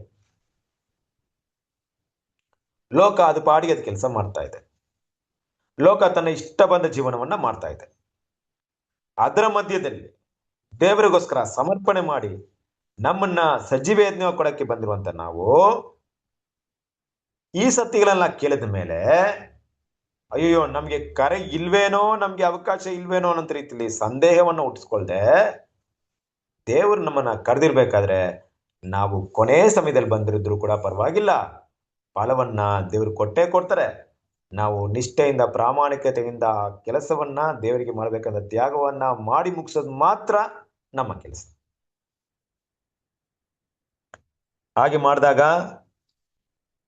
ನಮ್ಮ ಒಂದು ಹೆಸರನ್ನ ಜೀವಬಾಧ್ಯರ ಪುಸ್ತಕದಿಂದ ಅಳಿಸಿಬಿಡದೆ ನಮ್ಗೆ ಸಿಗುವಂತ ಒಂದು ಬೆನಿಫಿಟ್ ನ ನೋಡ್ರಿ, ಅದನ್ನ ಮಾತಾಡಕ್ಕೆ ನಮ್ಗೆ ಎಷ್ಟೋ ಯೋಗ್ಯತೆನೂ ಇಲ್ಲ. ನಮ್ಗೆ ನಮ್ಮನ್ನ ಕರ್ಕೊಂಡೋಗಿ ತಂದೆ ಮುಂದೆ ಇಂಟ್ರೊಡ್ಯೂಸ್ ಮಾಡಿ, ದೂತರ ಮುಂದೆ ಇಂಟ್ರೊಡ್ಯೂಸ್ ಮಾಡಿ ಅಲ್ವಾ, ಜೀವವೆಂಬ ಜಯಮಾಲೆಯನ್ನು ಕೊಟ್ಟು ಶುಭ ವಸ್ತ್ರವನ್ನು ಧರಿಸಿ ಅಂತ ಒಂದು ಉನ್ನತವಾದಂತ ಒಂದು ಕೆಲಸವನ್ನ ಯಾರಿಗ್ ಮಾಡ್ತಾರೆ? ಈವನ್ 11th ಅವರ್ ಬಂದಿದ್ರು ಪರವಾಗಿಲ್ಲ, 11ನೇ ಗಂಟೆ ಸಮಯದಲ್ಲಿ ಬಂದಿದ್ರು ಪರವಾಗಿಲ್ಲ, ಯೋಚನೆ ಮಾಡ್ಬೇಕಾಗಿಲ್ಲ. ಕ್ರಿಸ್ತನ ಪ್ರೀತಿಯ ಸಹೋದರರೇ, ಆದಿಕಾಲದ ಅಪೋಸ್ತಲರನ್ನ ತಗೊಂಡಾಗ ಅಪೋಸ್ತಲರು ಏನ್ ಮಾಡಿದ್ರು? ಕ್ರಿಸ್ತನಿಗೋಸ್ಕರ ತುಂಬಾ ದೊಡ್ಡ ತ್ಯಾಗ ಮಾಡಿರ್ಬೋದು, ಆದ್ರೆ ಅವರಿಗೂ ಸಭೆಯ ಕರೆಯೇ ಕೊಡಲ್ಪಟ್ಟಿದ್ದಾರೆ. ಕೊನೆ ಕಾಲದಲ್ಲಿರುವಂತ ದೇವ್ರ ಮಕ್ಕಳು ಅವರಷ್ಟು ದೊಡ್ಡ ತ್ಯಾಗ ಮಾಡಕ್ಕಾಗ್ಲಿಲ್ಲ ನಮ್ಗೆ, ಯಾಕಂದ್ರೆ ಎಲ್ಲ ಭಾಗ ಅವರೇ ಮಾಡಿ ಮುಗಿಸ್ಬಿಟ್ಟಿದ್ದಾರೆ. ಹೊಲದಲ್ಲಿ ದ್ರಾಕ್ಷಿಯನ್ನ ಕೊಯ್ಯೋದ್ರಿಂದ ಎಲ್ಲ ಕೆಲಸ, ಮುಕ್ಕಾಲು ಕೆಲಸ ಮುಗಿಯಿತು. ನಾವೇನ್ ಮಾಡ್ತೀವಿ ಕೆಲಸ? ಆದ್ರೂ ಕೂಡ ನಾವು ಅವರದೇ ರೀತಿಯಾದಂತ ಆಸಕ್ತಿಯನ್ನ ತೋರಿಸಿದ್ರೆ ನಮ್ಗೂ ಕೂಡ ಅದೇ ಬಹುಮಾನವನ್ನ ಕೊಡ್ತಾರೆ. ಹಾಗಾಗಿ ದೇವರ ಮಕ್ಕಳು ಇಲ್ಲಿ ನಾವು ನೆನಪಲ್ಲಿಡ್ಬೇಕಾದಂತ ಮುಖ್ಯವಾದಂತ ಒಂದು ವಿಷಯ ಏನಪ್ಪಾ ಅಂದ್ರೆ, ಈ ಸುಗ್ಗಿಯ ಕಾರ್ಯ ಅನ್ನೋದು ದೇವರು ಏನ್ ಮಾಡಿದ್ರೆ, ದೇವರ ಮಕ್ಕಳನ್ನ ಕರೆದು ವಿಶೇಷವಾಗಿ ಈ ಸುವಾರ್ಥ ಯುಗದಲ್ಲಿ, ಸುವಾರ್ಥ ಯುಗದ ಅಂತ್ಯ ಭಾಗದಲ್ಲಿ ದೇವರ ಮಕ್ಕಳು ಸುಗ್ಗಿಯ ಒಂದು ಕಾರ್ಯದ ಲಕ್ಷಣಗಳನ್ನ ನೋಡ್ತೀವಿ. ಅದನ್ನ ಗೋಧಿನ ಶೇಖರಿಸುವಂತ ಒಂದು ಕೆಲಸ, ಮತ್ತೆ ಒಂದು ಹಣಜಿಯನ್ನ ಕಟ್ಟುವಂತ ಒಂದು ಕೆಲಸ, ಹಣಜಿಯನ್ನ ಸುಟ್ಟು ಹಾಕುವಂತ ಕೆಲಸ, ಅವುಗಳನ್ನ ಬೆಳೆಯುವಂತ ವಿಷಯ. ಹೇಗೆ ಯಹೂದ್ಯರ ಕಾಲದಿರುವಂತಹ ಹೊಟ್ಟುನ ನಾಶ ಮಾಡಿದ ರೀತಿಯಲ್ಲಿ ಸುವಾರ್ಥಿಗಿರುವಂತಹ ಹಣಜಿನ ನಾಶ ಮಾಡುವಂತ ವಿಷಯ, ಬಾಬಿಲೋನ್ನ ರಿಜೆಕ್ಟ್ ಮಾಡುವಂಥದ್ದು. 1880 ಆದ್ಮೇಲೆ ಬಾಬಿಲೋನ್ನ ಸಂಪೂರ್ಣವಾಗಿ ರಿಜೆಕ್ಟ್ ಮಾಡಿದ್ದು, ಅವರಲ್ಲಿ ಯಾವುದೇ ಸತ್ಯ ಕೃಪೆನ ಕೊಡದೇ ಇದ್ದಿದ್ದು. ಅಲ್ಲಿಂದ ದೇವ್ರ ಮಕ್ಕಳನ್ನ ಕರೆದು ಗೋಧಿಗಳಾಗಿ ಪರಿವರ್ತನೆ ಮಾಡುವಂತ ವಿಷಯ, ಬಾಬಿಲೋನಿಗೆ ಒಂದು ಜಡ್ಜ್ಮೆಂಟ್ ನ ಪಾಸ್ ಮಾಡಿದ್ದು, ನ್ಯಾಯ ತೀರ್ಪನ್ನ ಕೊಟ್ಟಿದ್ದು. ಯಹೂದ್ಯರ ವಿಷಯವನ್ನ ತಗೊಂಡಾಗ ಯಹೂದ್ಯರ ಸುವಾರ್ಥ ಯುಗವು, ಸುವಾರ್ಥ ದೇವರ ಮಕ್ಕಳ ಪರಲೋಕದ ಕರೆಯಲ್ಲಿರುವಂತ ಸಭೆಯ ಸುವಾರ್ಥ ಯುಗಕ್ಕೆ ಯಹೂದ್ಯರ ಒಂದು ಸುಗ್ಗಿಯ ಕಾಲವು ಸಭೆಯ ಸುಗ್ಗಿಯ ಕಾಲಕ್ಕೆ ಸಮಾನಾಂತರವಾಗಿರುವಂತ ವಿಷಯವನ್ನ ನೋಡಿದ್ವಿ. 70 ವಾರಗಳ ವಿಷಯವನ್ನ ನೋಡಿದ್ವಿ. ವಿಶೇಷವಾಗಿ ಬುದ್ಧಿಯುಲ್ಲದ ಕನ್ಯೆಯರ ಬಗ್ಗೆ ನೋಡಿದ್ವಿ. ಔತಣಕ್ಕೆ ಕರೆಯಲ್ಪಟ್ಟಂತ ವ್ಯಕ್ತಿಯು ವಿವಾಹ ವಸ್ತ್ರವನ್ನ ಧರಿಸದೇ ಇದ್ದಂತ ಒಂದು ವಿಷಯಗಳನ್ನ ಕೂಡ ಅರ್ಥ ಮಾಡ್ಕೊಂಡ್ವಿ. ಬಾಗಿಲು ಮುಚ್ಚಲ್ಪಟ್ಟಿಲ್ಲ, ಬಾಗಿಲು ಏನಾಗಿದೆ? ಇನ್ನೂ ತೆರೆಯಲ್ಪಟ್ಟಿದೆ, ಕರೆಯು ಮುಕ್ತಾಯವಾಗಿದೆ ಅನ್ನೋ ವಿಷಯವನ್ನು ಅರ್ಥ ಮಾಡ್ಕೊಂಡಿದ್ವಿ. ಯಾವ ಬಾಗಿಲು ಮುಚ್ಚಲ್ಪಟ್ಟಿದೆ, ಯಾವ ಬಾಗಿಲು ಮುಚ್ಚಲ್ಪಟ್ಟಿಲ್ಲ ಅನ್ನೋ ವಿಷಯವನ್ನ ಅರ್ಥ ಮಾಡ್ಕೊಂಡಿದ್ವಿ. ಅದರಿಂದ ಕೊನೆಯ ಒಂದು ಸಮಯದಲ್ಲಿ ಇನ್ನ ಕಿರೀಟವನ್ನು ಬೇರೆ ಯಾರು ತೆಗೆದುಕೊಳ್ಳದ ರೀತಿಯಲ್ಲಿ ಅದನ್ನ ದೃಢವಾಗಿ ಇಟ್ಕೋಬೇಕು ಅನ್ನೋ ವಿಷಯವನ್ನ ನೋಡಿದ್ವಿ. 11th ಅವರ್, 11ನೇ ಗಂಟೆಗೆ ನಾವು ಬಂದಿದ್ದೀವಿ. ಕೊನೆಯ ಸಮಯದಲ್ಲಿ ನಾವೆಲ್ಲರೂ ಇದ್ದೀವಿ.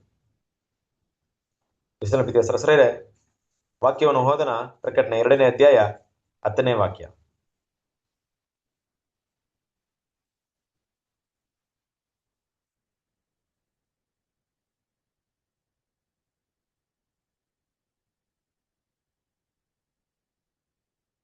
ಪ್ರಕಟಣೆ 2ನೇ ಅಧ್ಯಾಯ 10ನೇ ವಾಕ್ಯ. ನಿನಗೆ ಸಂಭವಿಸಕ್ಕಿರುವ ಬಾಧೆಗಳಿಗೆ ಹೆದರಬೇಡ. ಇಗೋ, ನೀವು ದುಷ್ಪ್ರೇರಣೆಗೆ ಒಳಗಾಗುವಂತೆ ಸೈತಾನನು ನಿಮ್ಮಲ್ಲಿ ಕೆಲವರನ್ನು ಸೆರೆಮನೆಯೊಳಗೆ ಹಾಕುವುದಕ್ಕಿದ್ದಾನೆ. ಮತ್ತು 10 ದಿವಸಗಳ ತನಕ ನಿನಗೆ ಸಂಕಟವಿರುವುದು. ನೀನು ಸಾಯಬೇಕಾದರೂ ನಂಬಿಗಸ್ತನಾಗಿರು, ನಾನು ನಿನಗೆ ಜೀವವೆಂಬ ಜಯಮಾಲೆಯನ್ನು ಕೊಡುವೆನು. ನೀನು ಸಾಯಬೇಕಾದ್ರೂ ನಂಬಿಕಸ್ಥನಾಗಿರೋ, ಜೀವವೆಂಬ ಜಯಮಾಲೆನ ಕೊಡ್ತೇನೆ. ದೇವ್ರ ಮಕ್ಕಳ ಒಂದು ಬೇಸಿಕ್ ಗುರಿ, ತುಂಬಾ ಒಂದು ಉನ್ನತವಾದಂತಹ ಕರೆಗೆ ನಾವು ತುಂಬಾ ಮುಖ್ಯವಾಗಿ ಯಾವಾಗಲೂ ಮನಸ್ಸಲ್ಲಿ ಇಡಬೇಕಾದಂತ ವಿಷಯ ಏನಪ್ಪಾ ಅಂದ್ರೆ, ಸಾಯುವ ತನಕ ನಂಬಿಕಸ್ಥರಾಗಿ ಇರೋದು. ಅದೇ ಪ್ರಕಟಣೆ 3ನೇ ಅಧ್ಯಾಯ 5 ಮತ್ತು 11ನೇ ವಾಕ್ಯವನ್ನು ಓದ್ರಿ. ಜಯ ಹೊಂದುವ ಇವನೇ ಬಿಳಿ ವಸ್ತ್ರದಿಂದ ಹೊದಿಸಲ್ಪಡುವನು. ಜೀವದ ಪುಸ್ತಕದಿಂದ ನಾನು ಅವನ ಹೆಸರನ್ನು ಅಳಿಸಿ ಬಿಡುವುದೇ ಇಲ್ಲ. ಆದರೆ ನನ್ನ ತಂದೆಯ ಮುಂದೆಯೂ ಆತನ ದೂತರ ಮುಂದೆಯೂ ಅವನ ಹೆಸರನ್ನು ಒಪ್ಪಿಕೊಳ್ಳುವೆನು. 11ನೇ ವಚನ, 10ನೇ ವಚನ ಬ್ರದರ್. 3:11 ಇದೆಯಾ? 3ನೇ ಅಧ್ಯಾಯ 11ನೇ ವಾಕ್ಯ. ಇಗೋ, ನಾನು ಬೇಗನೆ ಬರುತ್ತೇನೆ. ನಿನ್ನ ಕಿರೀಟವನ್ನು ಯಾರು ಅಪಹರಿಸದಂತೆ ನಿನಗಿರುವುದನ್ನು ಬಿಗಿಯಾಗಿ ಹಿಡಿದುಕೊಂಡಿರು. ಅಲ್ವಾ? ನಿನ್ನ ಕಿರೀಟವನ್ನು ಯಾರು ಅಪಹರಿಸದಂತೆ ನಿನಗಿರುವುದನ್ನು ಏನ್ ಮಾಡು? ಬಿಗಿಯಾಗಿ ಹಿಡಿದುಕೊಂಡಿರು. ಸಹೋದರರೇ, ಸುಗ್ಗಿಯ ಕಾರ್ಯ ಅನ್ನುವಂತ 6ನೇ ಒಂದು ಅಧ್ಯಾಯ ಮುಕ್ತಾಯಕ್ಕೆ ಬಂತು. ನಾವು ಸಾಕಷ್ಟು ವಿಷಯಗಳನ್ನ ಅರ್ಥ ಮಾಡ್ಕೊಂಡಿದ್ವಿ. ಈ ಸುಗ್ಗಿಯ ಕಾರ್ಯದಲ್ಲಿ ನಾವೇ ಗೋಧಿಗಳು, ನಾವೇ ಕೆಲಸದ ಆಳು, ಮತ್ತೆ ನಾವೇ ಬುದ್ಧಿಯುಳ್ಳ ಕನ್ಯೆಯರು, ನಾವೇ ಔತಣಕ್ಕೆ ಕರೆಯಲ್ಪಟ್ಟಿದ್ದೀವಿ. ವಸ್ತ್ರಗಳನ್ನ ಕಾಪಾಡ್ಕೊಳ್ಳೋದು ಕೂಡ ನಮ್ಮ ಕೈಯಲ್ಲೇ ಇದೆ. ನಾವೇ 11 ಗಂಟೆಯ ಸಮಯದಲ್ಲಿ ಕೆಲಸಗಾರರಾಗಿ ಕರೆಯಲ್ಪಟ್ಟಿದ್ದೀವಿ. ಆದ್ರೆ ನಿಷ್ಠೆಯಿಂದ ಕೆಲಸ ಮಾಡುವಂತ ಕೆಲಸ ನಮ್ಮ ಕೈಯಲ್ಲಿದೆ. ಹೀಗಿರ್ಬೇಕಾದ್ರೆ ಈ ಹಾರ್ವೆಸ್ಟ್ ವರ್ಕ್ ಆಫ್ ಹಾರ್ವೆಸ್ಟ್ ಅಂತ ಈ ಪಾಠ ಯಾರ ಬಗ್ಗೆ ಮಾತಾಡ್ತಾ ಇದೆ? ಸಭೆಯ ಒಂದು ಭಾಗದಲ್ಲಿ ಆರಂಭ ಕಾಲದಲ್ಲಿ ಜನರ ಬಗ್ಗೆ ಮಾತಾಡ್ತಾ ಇಲ್ಲ, ಬದಲಾಗಿ ಯಾರ ಬಗ್ಗೆ ಮಾತಾಡ್ತಾ ಇದೆ? ನಮ್ಮ ಬಗ್ಗೆನೇ ಮಾತಾಡ್ತಾ ಇದೆ. ಓಕೆನಾ? ಮನ್ಸಲ್ಲಿ ಇಟ್ಕೊಳ್ಳೋಣ. ಪಾಠ ಕೇಳಿದ್ದು ಅಷ್ಟೇ ಅಲ್ಲ, ಪಾಠ ಕೇಳಿದ್ಮೇಲೆ ಇನ್ನೂ ಸ್ವಲ್ಪ ಬದಲಾವಣೆ ನಮ್ಮಲ್ಲಿ ಆಗಿ ಸುಗ್ಗಿಯ ಕೆಲಸದಲ್ಲಿ ನಾವು ಕೂಡ ನಿರತರಾಗಿ ಗೋಧಿಗಳಾಗುವಂತ ಗುಣಗಳನ್ನ ಬೆಳೆಸ್ಕೊಂಡು, ಬುದ್ಧಿವಂತ ಕಣ್ಯರಾಗುವಂತ ಗುಣಗಳನ್ನ ಬೆಳೆಸ್ಕೊಂಡು, ದೇವರು ಕೊಟ್ಟಂತ ಒಂದು ಹೊಲದಲ್ಲಿ, ಆತನ ಸುವಾರ್ತೆ ಸೇವೆ ಎಂಬ ಹೊಲದಲ್ಲಿ ನಾವು ಕೂಡ ಕೆಲಸ ಮಾಡಿ ನಾವು ಕೂಡ ಗೋಧಿಗಳಾಗೋದಕ್ಕೆ ದೇವರು ನಮಗೆ ಸಹಾಯ ಮಾಡಲಿ. ಸರಿದೆ. ಕೊನೆಯಲ್ಲಿ ಒಂದು ಪೊಯಮ್ ಇದೆ, ತುಂಬಾ ಚೆನ್ನಾಗಿದೆ. ನಾವು ಹೊರಟು ಹೋಗೋಣ ಅಂತ. ಯಾರಾದ್ರೂ ನಿಧಾನಕ್ಕೆ ಓದ್ತೀರಾ ಅದನ್ನ?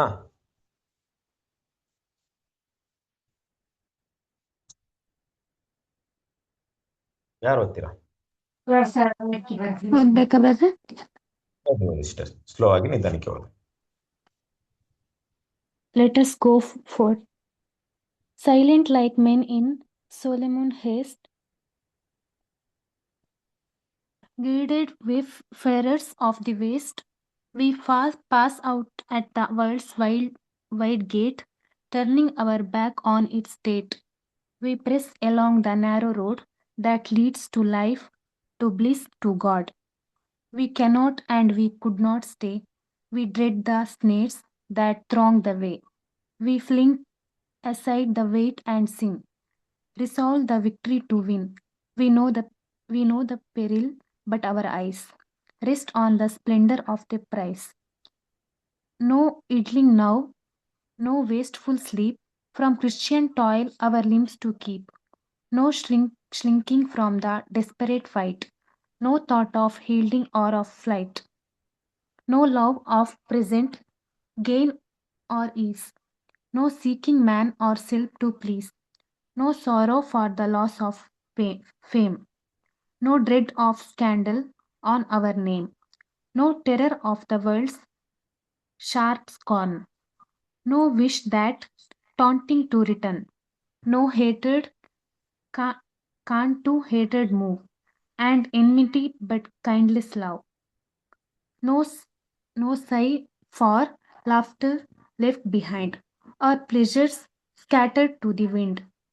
No looking back on Sodom's plains, no listening still to Babel's plains, no tears for Egypt's song and smile, no thirsting for its flowing Nile. What do with weariness oppressed? 'Tis but a little and we rest. This throbbing heart and burning brain will soon be calm and cool again. Night is far spent and morn is near, morn of cloudless and the clear. 'Tis but a little and we come to our reward, our crown, our home. Another year or more or less, and we have crossed the wilderness, finished the toil, the rest begun, the battle fought, the triumph won. Thank you. Okay, thank you very much. ಈಗ ಕನ್ನಡದಲ್ಲಿ ಅದನ್ನು ಓದ್ಬಿಡಿ, ಅದು ಕೂಡ ತುಂಬಾ ಪ್ರಯೋಜನವಾಗಿದೆ. ಸ್ವಲ್ಪ ಸಮಯ ತಗೊಳುತ್ತೆ. ಇವತ್ತು ಲಾಸ್ಟ್ ಈ ಚಾಪ್ಟರ್ ಮುಕ್ತಾಯವಾಗ್ತಿದೆ. ಮತ್ತೆ ಅದನ್ನ ಬೇರೆ ದಿನದಲ್ಲಿ ನಾನು ಓದ್ಸಕ್ಕಾಗಲ್ಲ. ಎಲ್ಲರೂ ಕೂಡ ಪ್ರಯೋಜನವಾಗಿರ್ಲಿ. ಏನನ್ಸರಿ ಕನ್ನಡದಲ್ಲಿ ಕೂಡ ಅದನ್ನ ನಿಧಾನಕ್ಕೆ ಓದ್ಬಿಡಿ. ಮೌನವಾಗಿ ಘನ ಗಂಭೀರವಾದ ಮನುಷ್ಯರಂತೆ ತ್ವರೆಪಡುತ್ತಾ ನಿರುಪಯುಕ್ತ ದಾರಿ ಹೋಕರಿಂದ ಸುತ್ತುವರೆದವರಾಗಿ ನಾವು ಲೋಕದ ವಿಶಾಲ ದ್ವಾರದಲ್ಲಿ ಹಾದು ಹೋಗುತ್ತೇವೆ. ಅದರ ಎಲ್ಲಾ ಸ್ಥಿತಿಗಳಿಗೂ ಬೆನ್ನು ಹಾಕಿ ನಾವು ಇಕ್ಕಟ್ಟಿನ ದಾರಿಯಲ್ಲಿ ಮುನ್ನುಗ್ಗುತ್ತೇವೆ. ಅದು ಜೀವಕ್ಕೂ ಆಶೀರ್ವಾದಕ್ಕೂ ದೇವರ ಬಳಿಗೂ ಸಾಗುತ್ತದೆ. ನಮಗೆ ಇಲ್ಲಿರಲು ಸಾಧ್ಯವಿಲ್ಲ, ನಾವು ಇರುವುದೂ ಇಲ್ಲ. ದಾರಿಯನ್ನು ಮುತ್ತಿಕೊಳ್ಳುವ ಜನಸಂದಣಿಯ ಪಾಶಕ್ಕೆ ಅಂಜುತ್ತೇವೆ. ಪಾಪದ ಹೊರೆಯನ್ನು ಒತ್ತಟ್ಟಿಗೆ ತಳ್ಳುತ್ತೇವೆ. ಜಯಗಳಿಸಲು ದೃಢ ಸಂಕಲ್ಪ ಮಾಡಿಕೊಂಡಿದ್ದೇವೆ. ಗಂಡಾಂತರಗಳಿವೆ ಎಂದು ನಮಗೆ ಗೊತ್ತು, ಆದರೆ ನಮ್ಮ ಕಂಗಳು ಬಹುಮಾನದ ವೈಭವದಲ್ಲಿ ನೆಲೆಸಿದೆ. ಈ ಕಾಲಹರಣ ಮಾಡುವುದು ಬೇಡ, ವ್ಯರ್ಥವಾದ ನಿದ್ರೆ ಬೇಡ. ಕ್ರಿಸ್ತೀಯ ಪರಿಶ್ರಮದಿಂದ ನಮ್ಮ ಅಂಗಗಳನ್ನು ಪಾಲಿಸಲಿ. ಅಪಾಯಕರ ಹೋರಾಟದಿಂದ ಹಿಂದೆ ಸರಿಯುವುದೂ ಬೇಡ. ಸೋಲುವ ಮತ್ತು ಪಲಾಯನಗೈಯುವ ಆಲೋಚನೆ ಬೇಡ. ಈಗಿನ ಲಾಭಕ್ಕಾಗಲಿ ಅಥವಾ ವಿಶ್ರಾಂತಿಗಾಗಲಿ ಆಸೆ ಬೇಡ. ಮನುಷ್ಯರನ್ನಾಗಲಿ ತನ್ನವನನ್ನಾಗಲಿ ಮೆಚ್ಚಿಸಲು ಪ್ರಯತ್ನ ಬೇಡ. ಪ್ರಖ್ಯಾತಿಯ ನಷ್ಟಕ್ಕೆ ದುಃಖ ಬೇಡ. ನಮ್ಮ ಹೆಸರಿನ ಅಪನಿಂದನೆಗೆ ಭಯ ಬೇಡ. ಲೋಕದ ತೀಕ್ಷ್ಣ ತಿರಸ್ಕಾರಕ್ಕೆ ಭೀತಿ ಬೇಡ. ಹಿಂದಿರುಗಲು ಮೂದಲಿಸುವ ಮಾತಿಗೆ ಇಚ್ಛಿಸಬೇಡ. ದ್ವೇಷವನ್ನು ದ್ವೇಷಕ್ಕೆ ನಡೆಸುವುದು ಬೇಡ. ವೈರತ್ವವು ಪ್ರೀತಿಯನ್ನು ಹೊತ್ತಿಸುತ್ತದೆ. ನಗೆಯನ್ನು ತೊರೆದೆವೆಂಬ ನಿಟ್ಟುಸಿರಿಲ್ಲ, ಅಥವಾ ಸಂತೋಷವು ಗಾಳಿಯಲ್ಲಿ ಚೆದರು ಹೋಯಿತೆಂಬುದಿಲ್ಲ. ಸೋದೋಮಿನ ಬಯಲನ್ನು ಹಿಂತಿರುಗಿ ನೋಡುವುದೂ ಬೇಡ. ಬಾಬೆಲಿನ ಪ್ರಯಾಸವನ್ನು ಇನ್ನೂ ಆಲಿಸುವುದೂ ಬೇಡ. ಐಗುಪ್ತದ ಹಾಡಿಗೂ ಮುಗುಳ್ನಗೆಗೂ ಕಣ್ಣೀರು ಬೇಡ. ಹರಿಯುವ ನೈಲಿನ ನೀರಿಗಾಗಿ ಬಾಯಾರಿಕೆ ಇಲ್ಲ. ಬಳಲಿಕೆಯಿಂದ ಶೋಷಣೆಗೊಳಗಾಗಿರುವೆಯಾ? ಸ್ವಲ್ಪ ಕಾಲ ಮಾತ್ರ, ಆನಂತರ ವಿಶ್ರಾಂತಿ ಸಿಗುವುದು. ಚಡಪಡಿಸುವ ಹೃದಯ, ದಹಿಸುವ ಮೆದುಳು ಶೀಘ್ರದಲ್ಲಿಯೇ ಶಾಂತವಾಗುವುದು, ತಂಪಾಗುವುದು. ರಾತ್ರಿಯು ಬಹಳ ಸಂದಿದೆ, ಹಗಲು ಸಮೀಪಿಸುತ್ತಿದೆ. ಮೋಡವಿಲ್ಲದ ನಿರ್ಮಲವಾದ ಮುಂಜಾವು. ಸ್ವಲ್ಪ ಸಮಯವಷ್ಟೇ ನಾವು ನಮ್ಮ ಪ್ರತಿಫಲಕ್ಕೂ ನಮ್ಮ ಕಿರೀಟಕ್ಕೂ ನಮ್ಮ ಮನೆಗೂ ಬರುವೆವು. ಮತ್ತೊಂದು ವರ್ಷದ ಹೆಚ್ಚು ಕಡಿಮೆ ನಾವು ಅರಣ್ಯವನ್ನು ದಾಟಿರುವೆವು, ಪರಿಶ್ರಮವನ್ನು ಮುಗಿಸಿರುವೆವು. ವಿಶ್ರಾಂತಿಯು ಪ್ರಾರಂಭವಾಗಿದೆ. ಯುದ್ಧವನ್ನು ಹೋರಾಡಿದ್ದೇವೆ, ಗೆದ್ದುಕೊಂಡು ಜಯಶಾಲಿಗಳಾಗಿದ್ದೇವೆ. ಥ್ಯಾಂಕ್ ಯು ಕ್ರಿಸ್ತನ ಪ್ರೀತಿಯ ಸರಸರೇ, ತುಂಬಾ ಥ್ಯಾಂಕ್ಸ್. ವಿಷಯವನ್ನ ನೋಡ್ರಿ, ಎಷ್ಟು ತುಂಬಾ ಸುಂದರವಾಗಿದೆ, ವಿಷಯಗಳು ಅರ್ಥಗರ್ಭಿತವಾಗಿದೆ. ನಾವು ಓದುವಂತ ವಿಷಯಗಳನ್ನ ಮನಸ್ಸಲ್ಲಿ ಇಟ್ಕೊಳ್ಳಕ್ಕೆ ಪ್ರಯತ್ನ ಪಡೋಣ. ಹೆಚ್ಚಿನದಾಗಿ ಇದಕ್ಕೆ ನಾನು ವಿವರ ಕೊಡೋದಕ್ಕೆ ಇಷ್ಟಪಡಲ್ಲ. ನಾವು ಹೊರಟು ಹೋಗೋಣ ಅನ್ನೋಂಥ ಒಂದು ವಿಷಯ. ಅನೇಕ ವಿಷಯಗಳನ್ನ ಲೋಕದಿಂದ ಬಿಟ್ಟು ಬರುವಂತ ವಿಷಯವನ್ನು ಎದುರು ನೋಡಿ ಕಾಯ್ತಾ ಕುಳಿತುಕೊಳ್ಳೋಣ. ವಿಶೇಷವಾಗಿ ನಮ್ಮ ರಕ್ಷಣೆ ನೆರವೇರೋದಕ್ಕೆ ಆ ಸಮಯ ಯಾವಾಗ ಬರುತ್ತೋ ಗೊತ್ತಿಲ್ಲ. ಇನ್ನೂ ಸ್ವಲ್ಪ ಸಮಯ ಇದೆ. ಸ್ವಲ್ಪ ಸಮಯ ಕಾದ್ರೆ ಸಾಕು ಅನ್ನೋಂಥ ರೀತಿಯಲ್ಲಿ ದೇವರು ನಮ್ಮನ್ನ ಈ ಲೋಕದ ಕಷ್ಟ, ಬಾಧೆಗಳು, ಸಂಕಟಗಳಿಂದ ಹೊರಗೆ ಬರುವಂತ ಒಂದು ದೊಡ್ಡ ವಾಗ್ದಾನವನ್ನು ಕೊಟ್ಟಿದ್ದಾರೆ. ಅದನ್ನ ಮೈಂಡಲ್ಲಿ ಇಟ್ಕೊಳ್ಳೋಣ. ಥ್ಯಾಂಕ್ ಯು ನಿಮ್ಮೆಲ್ಲರಿಗೂ. ಕೊನೆಯದಾಗಿ ರಾತ್ರಿ ಗೀತೆನ ಓದಿ ಒಂದು ಪಾಠವನ್ನು ಅಂತ್ಯ ಮಾಡೋಣ. ಯಾರು ಓದ್ತೀರಾ ರಾತ್ರಿ ಗೀತೆನ? ಓದ್ಲಾ ಬ್ರದರ್? ಓದಿ. ರಾತ್ರಿಯ ಗೀತೆಗಳು ಆಗಸ್ಟ್ 5. ಆತನು ನನ್ನನ್ನು ನಂಬಿಗಸ್ತನೆಂದು ಎಣಿಸಿ ಈ ಸೇವೆಯಲ್ಲಿ ನೇಮಿಸಿಕೊಂಡದಕ್ಕಾಗಿ ನಾನು ಆತನಿಗೆ ಸ್ತೋತ್ರ ಸಲ್ಲಿಸುತ್ತೇನೆ.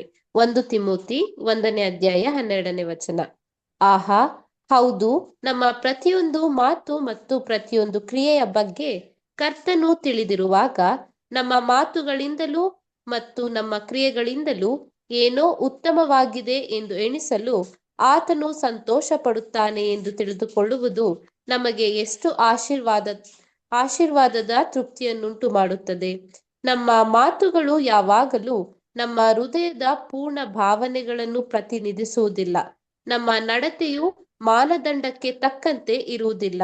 ಬಹುಶಃ ನಮ್ಮ ಅತ್ಯುತ್ತಮ ಸಾಮರ್ಥ್ಯದಿಂದ ಮಾತನಾಡಿದ ನಂತರ ಮತ್ತು ಕ್ರಿಯೆಗಳನ್ನು ಮಾಡಿದ ನಂತರ ಅವು ದೇವರ ಮಹಿಮೆಗೆ ತಕ್ಕಂತೆ ಇರದೆ ಕೊರತೆಯುಳ್ಳದ್ದಾಗಿದೆ ಮತ್ತು ನಮ್ಮ ಆದರ್ಶಗಳು, ಆಸೆಗಳು ಮತ್ತು ಪ್ರಯತ್ನಗಳು ಕೊರತೆಯುಳ್ಳದ್ದಾಗಿದೆ ಎಂದು ಅರಿತುಕೊಳ್ಳುತ್ತೇವೆ. ಹಾಗಾದರೆ ನಮ್ಮ ಅಪರಿಪೂರ್ಣ ಕಾರ್ಯವು ಕ್ರಿಸ್ತನ ಮೂಲಕ ದೇವರಿಗೆ ಅಂಗೀಕಾರವಾಗಿದೆ ಎಂದು ತಿಳಿಯುವುದು ನಮಗೆ ಎಷ್ಟು ಸಮಾಧಾನಕರವಾಗಿದೆ. ಏಕೆಂದರೆ ಆತನು ನಮ್ಮ ಉದ್ದೇಶಗಳು ಮತ್ತು ನಮ್ಮ ಚಿತ್ತಗಳನ್ನು ಎಣಿಸುತ್ತಾನೆ. ಆತನ ನಾಮಕ್ಕೆ ಸ್ತೋತ್ರವಾಗಲಿ. ಆತನು ಅಂಗೀಕರಿಸುವ ಯಾವುದೇ ಮಾನದಂಡದ ಪರಿಪೂರ್ಣತೆಗೆ ಬರುವ ಭರವಸೆ ನಮಗಿರಲಿಲ್ಲ. ಆತನ ಕೃಪೆಯ ಏರ್ಪಾಡಿನಿಂದ ನಮ್ಮ ಅಪೂರ್ಣತೆಯು ನಮ್ಮ ವಿಮೋಚಕನ ಪರಿಪೂರ್ಣತೆ ಹಾಗೂ ತ್ಯಾಗ ಬಲಿಯ ಮೂಲಕ ಮರೆಯಾಗಿದ್ದ ಎಲ್ಲವೇ ಮತ್ತು ನಮ್ಮ ಹೃದಯದ ಉದ್ದೇಶಗಳಿಂದ ಹಾಗೂ ನಮ್ಮ ಹೃದಯದ ಬಯಕೆಗಳಿಂದಲೇ ನಮ್ಮ ಕ್ರಿಯೆಗಳು ಅಂಗೀಕರಿಸಲ್ಪಡುತ್ತದೆ. Thank you brother. Thank you sister. ಕ್ರಿಸ್ತನ ಪ್ರೀತಿಯ ಸಹೋದರರೇ, ತುಂಬಾ ಒಂದು ಒಳ್ಳೆಯ ರಾತ್ರಿ ಗೀತೆ. ಆಕ್ಚುಲಿ ಇದನ್ನ ಮೆಡಿಟೇಟ್ ಮಾಡಿ ಓದ್ರಿ, ತುಂಬಾ ಪ್ರಯೋಜನವಾಗಿರುತ್ತೆ ನಿಮಗೆ. ನಾನು ಸಮಯ ತುಂಬಾ ಹೆಚ್ಚಾದ್ರಿಂದ ಅದ್ರ ಬಗ್ಗೆ ನಾನು ವಿಸ್ತಾರವಾಗಿ ಮಾತಾಡಕ್ ಹೋಗಲ್ಲ. ಓಕೆ, ನಮಗೆ 6ನೇ ಪಾಠ ಸುಗ್ಗಿಯ ಕಾರ್ಯ ಮುಕ್ತಾಯವಾಯ್ತು. ನೆಕ್ಸ್ಟ್ ಚಾಪ್ಟರ್ ಯಾವ್ದಿದೆ ಗೊತ್ತಾ? ಯಾವ್ದಿದೆ? ತುಂಬಾ ತುಂಬಾ ತುಂಬಾ ಚೆನ್ನಾಗಿದೆ. ಸಭೆಯ ಬಿಡುಗಡೆ. ಸಭೆಯ ಬಿಡುಗಡೆ ಮತ್ತು ಉನ್ನತಕ್ಕೇರಿಸಲ್ಪಡುವುದು. ನೋಡ್ರಿ, ಕೇಳಕ್ಕೆ ಎಷ್ಟು ಚೆನ್ನಾಗಿದೆ ಪಾಠ. ನೋಡಿ, ನಿಮ್ಮ ತಲೆ ಎತ್ತಿರಿ, ನಿಮಗೆ ಬಿಡುಗಡೆ ಸಮೀಪವಾಗಿದೆ ಅನ್ನೋಂಥ ಒಂದು ಇದರಲ್ಲಿ ಪಾಠ ಬರುತ್ತೆ. ಸೊ ಕಂಟಿನ್ಯೂ ಆಗಿ ಬನ್ರಿ, ನಿಮ್ಮೆಲ್ರಿಗೂ ಆಶೀರ್ವಾದವಿಲ್ಲಿ. ಓದ್ಕೊಂಡ್ಬನ್ರಿ ಆದಷ್ಟು ವಿಷಯಗಳನ್ನ. ದೇವರು ನಿಮ್ಮನ್ನ ಬಲಪಡಿಸ್ಲಿ. ಕೊನೆಯದಾಗಿ ನಾವು ಪ್ರಾರ್ಥನೆಯನ್ನ ಮಾಡಿ ಒಂದು ಕೂಟವನ್ನ ಅಂತ್ಯ ಮಾಡೋಣ. ಕ್ರಿಸ್ತನ ಪ್ರೀತಿಯ ಸಹೋದರರೇ,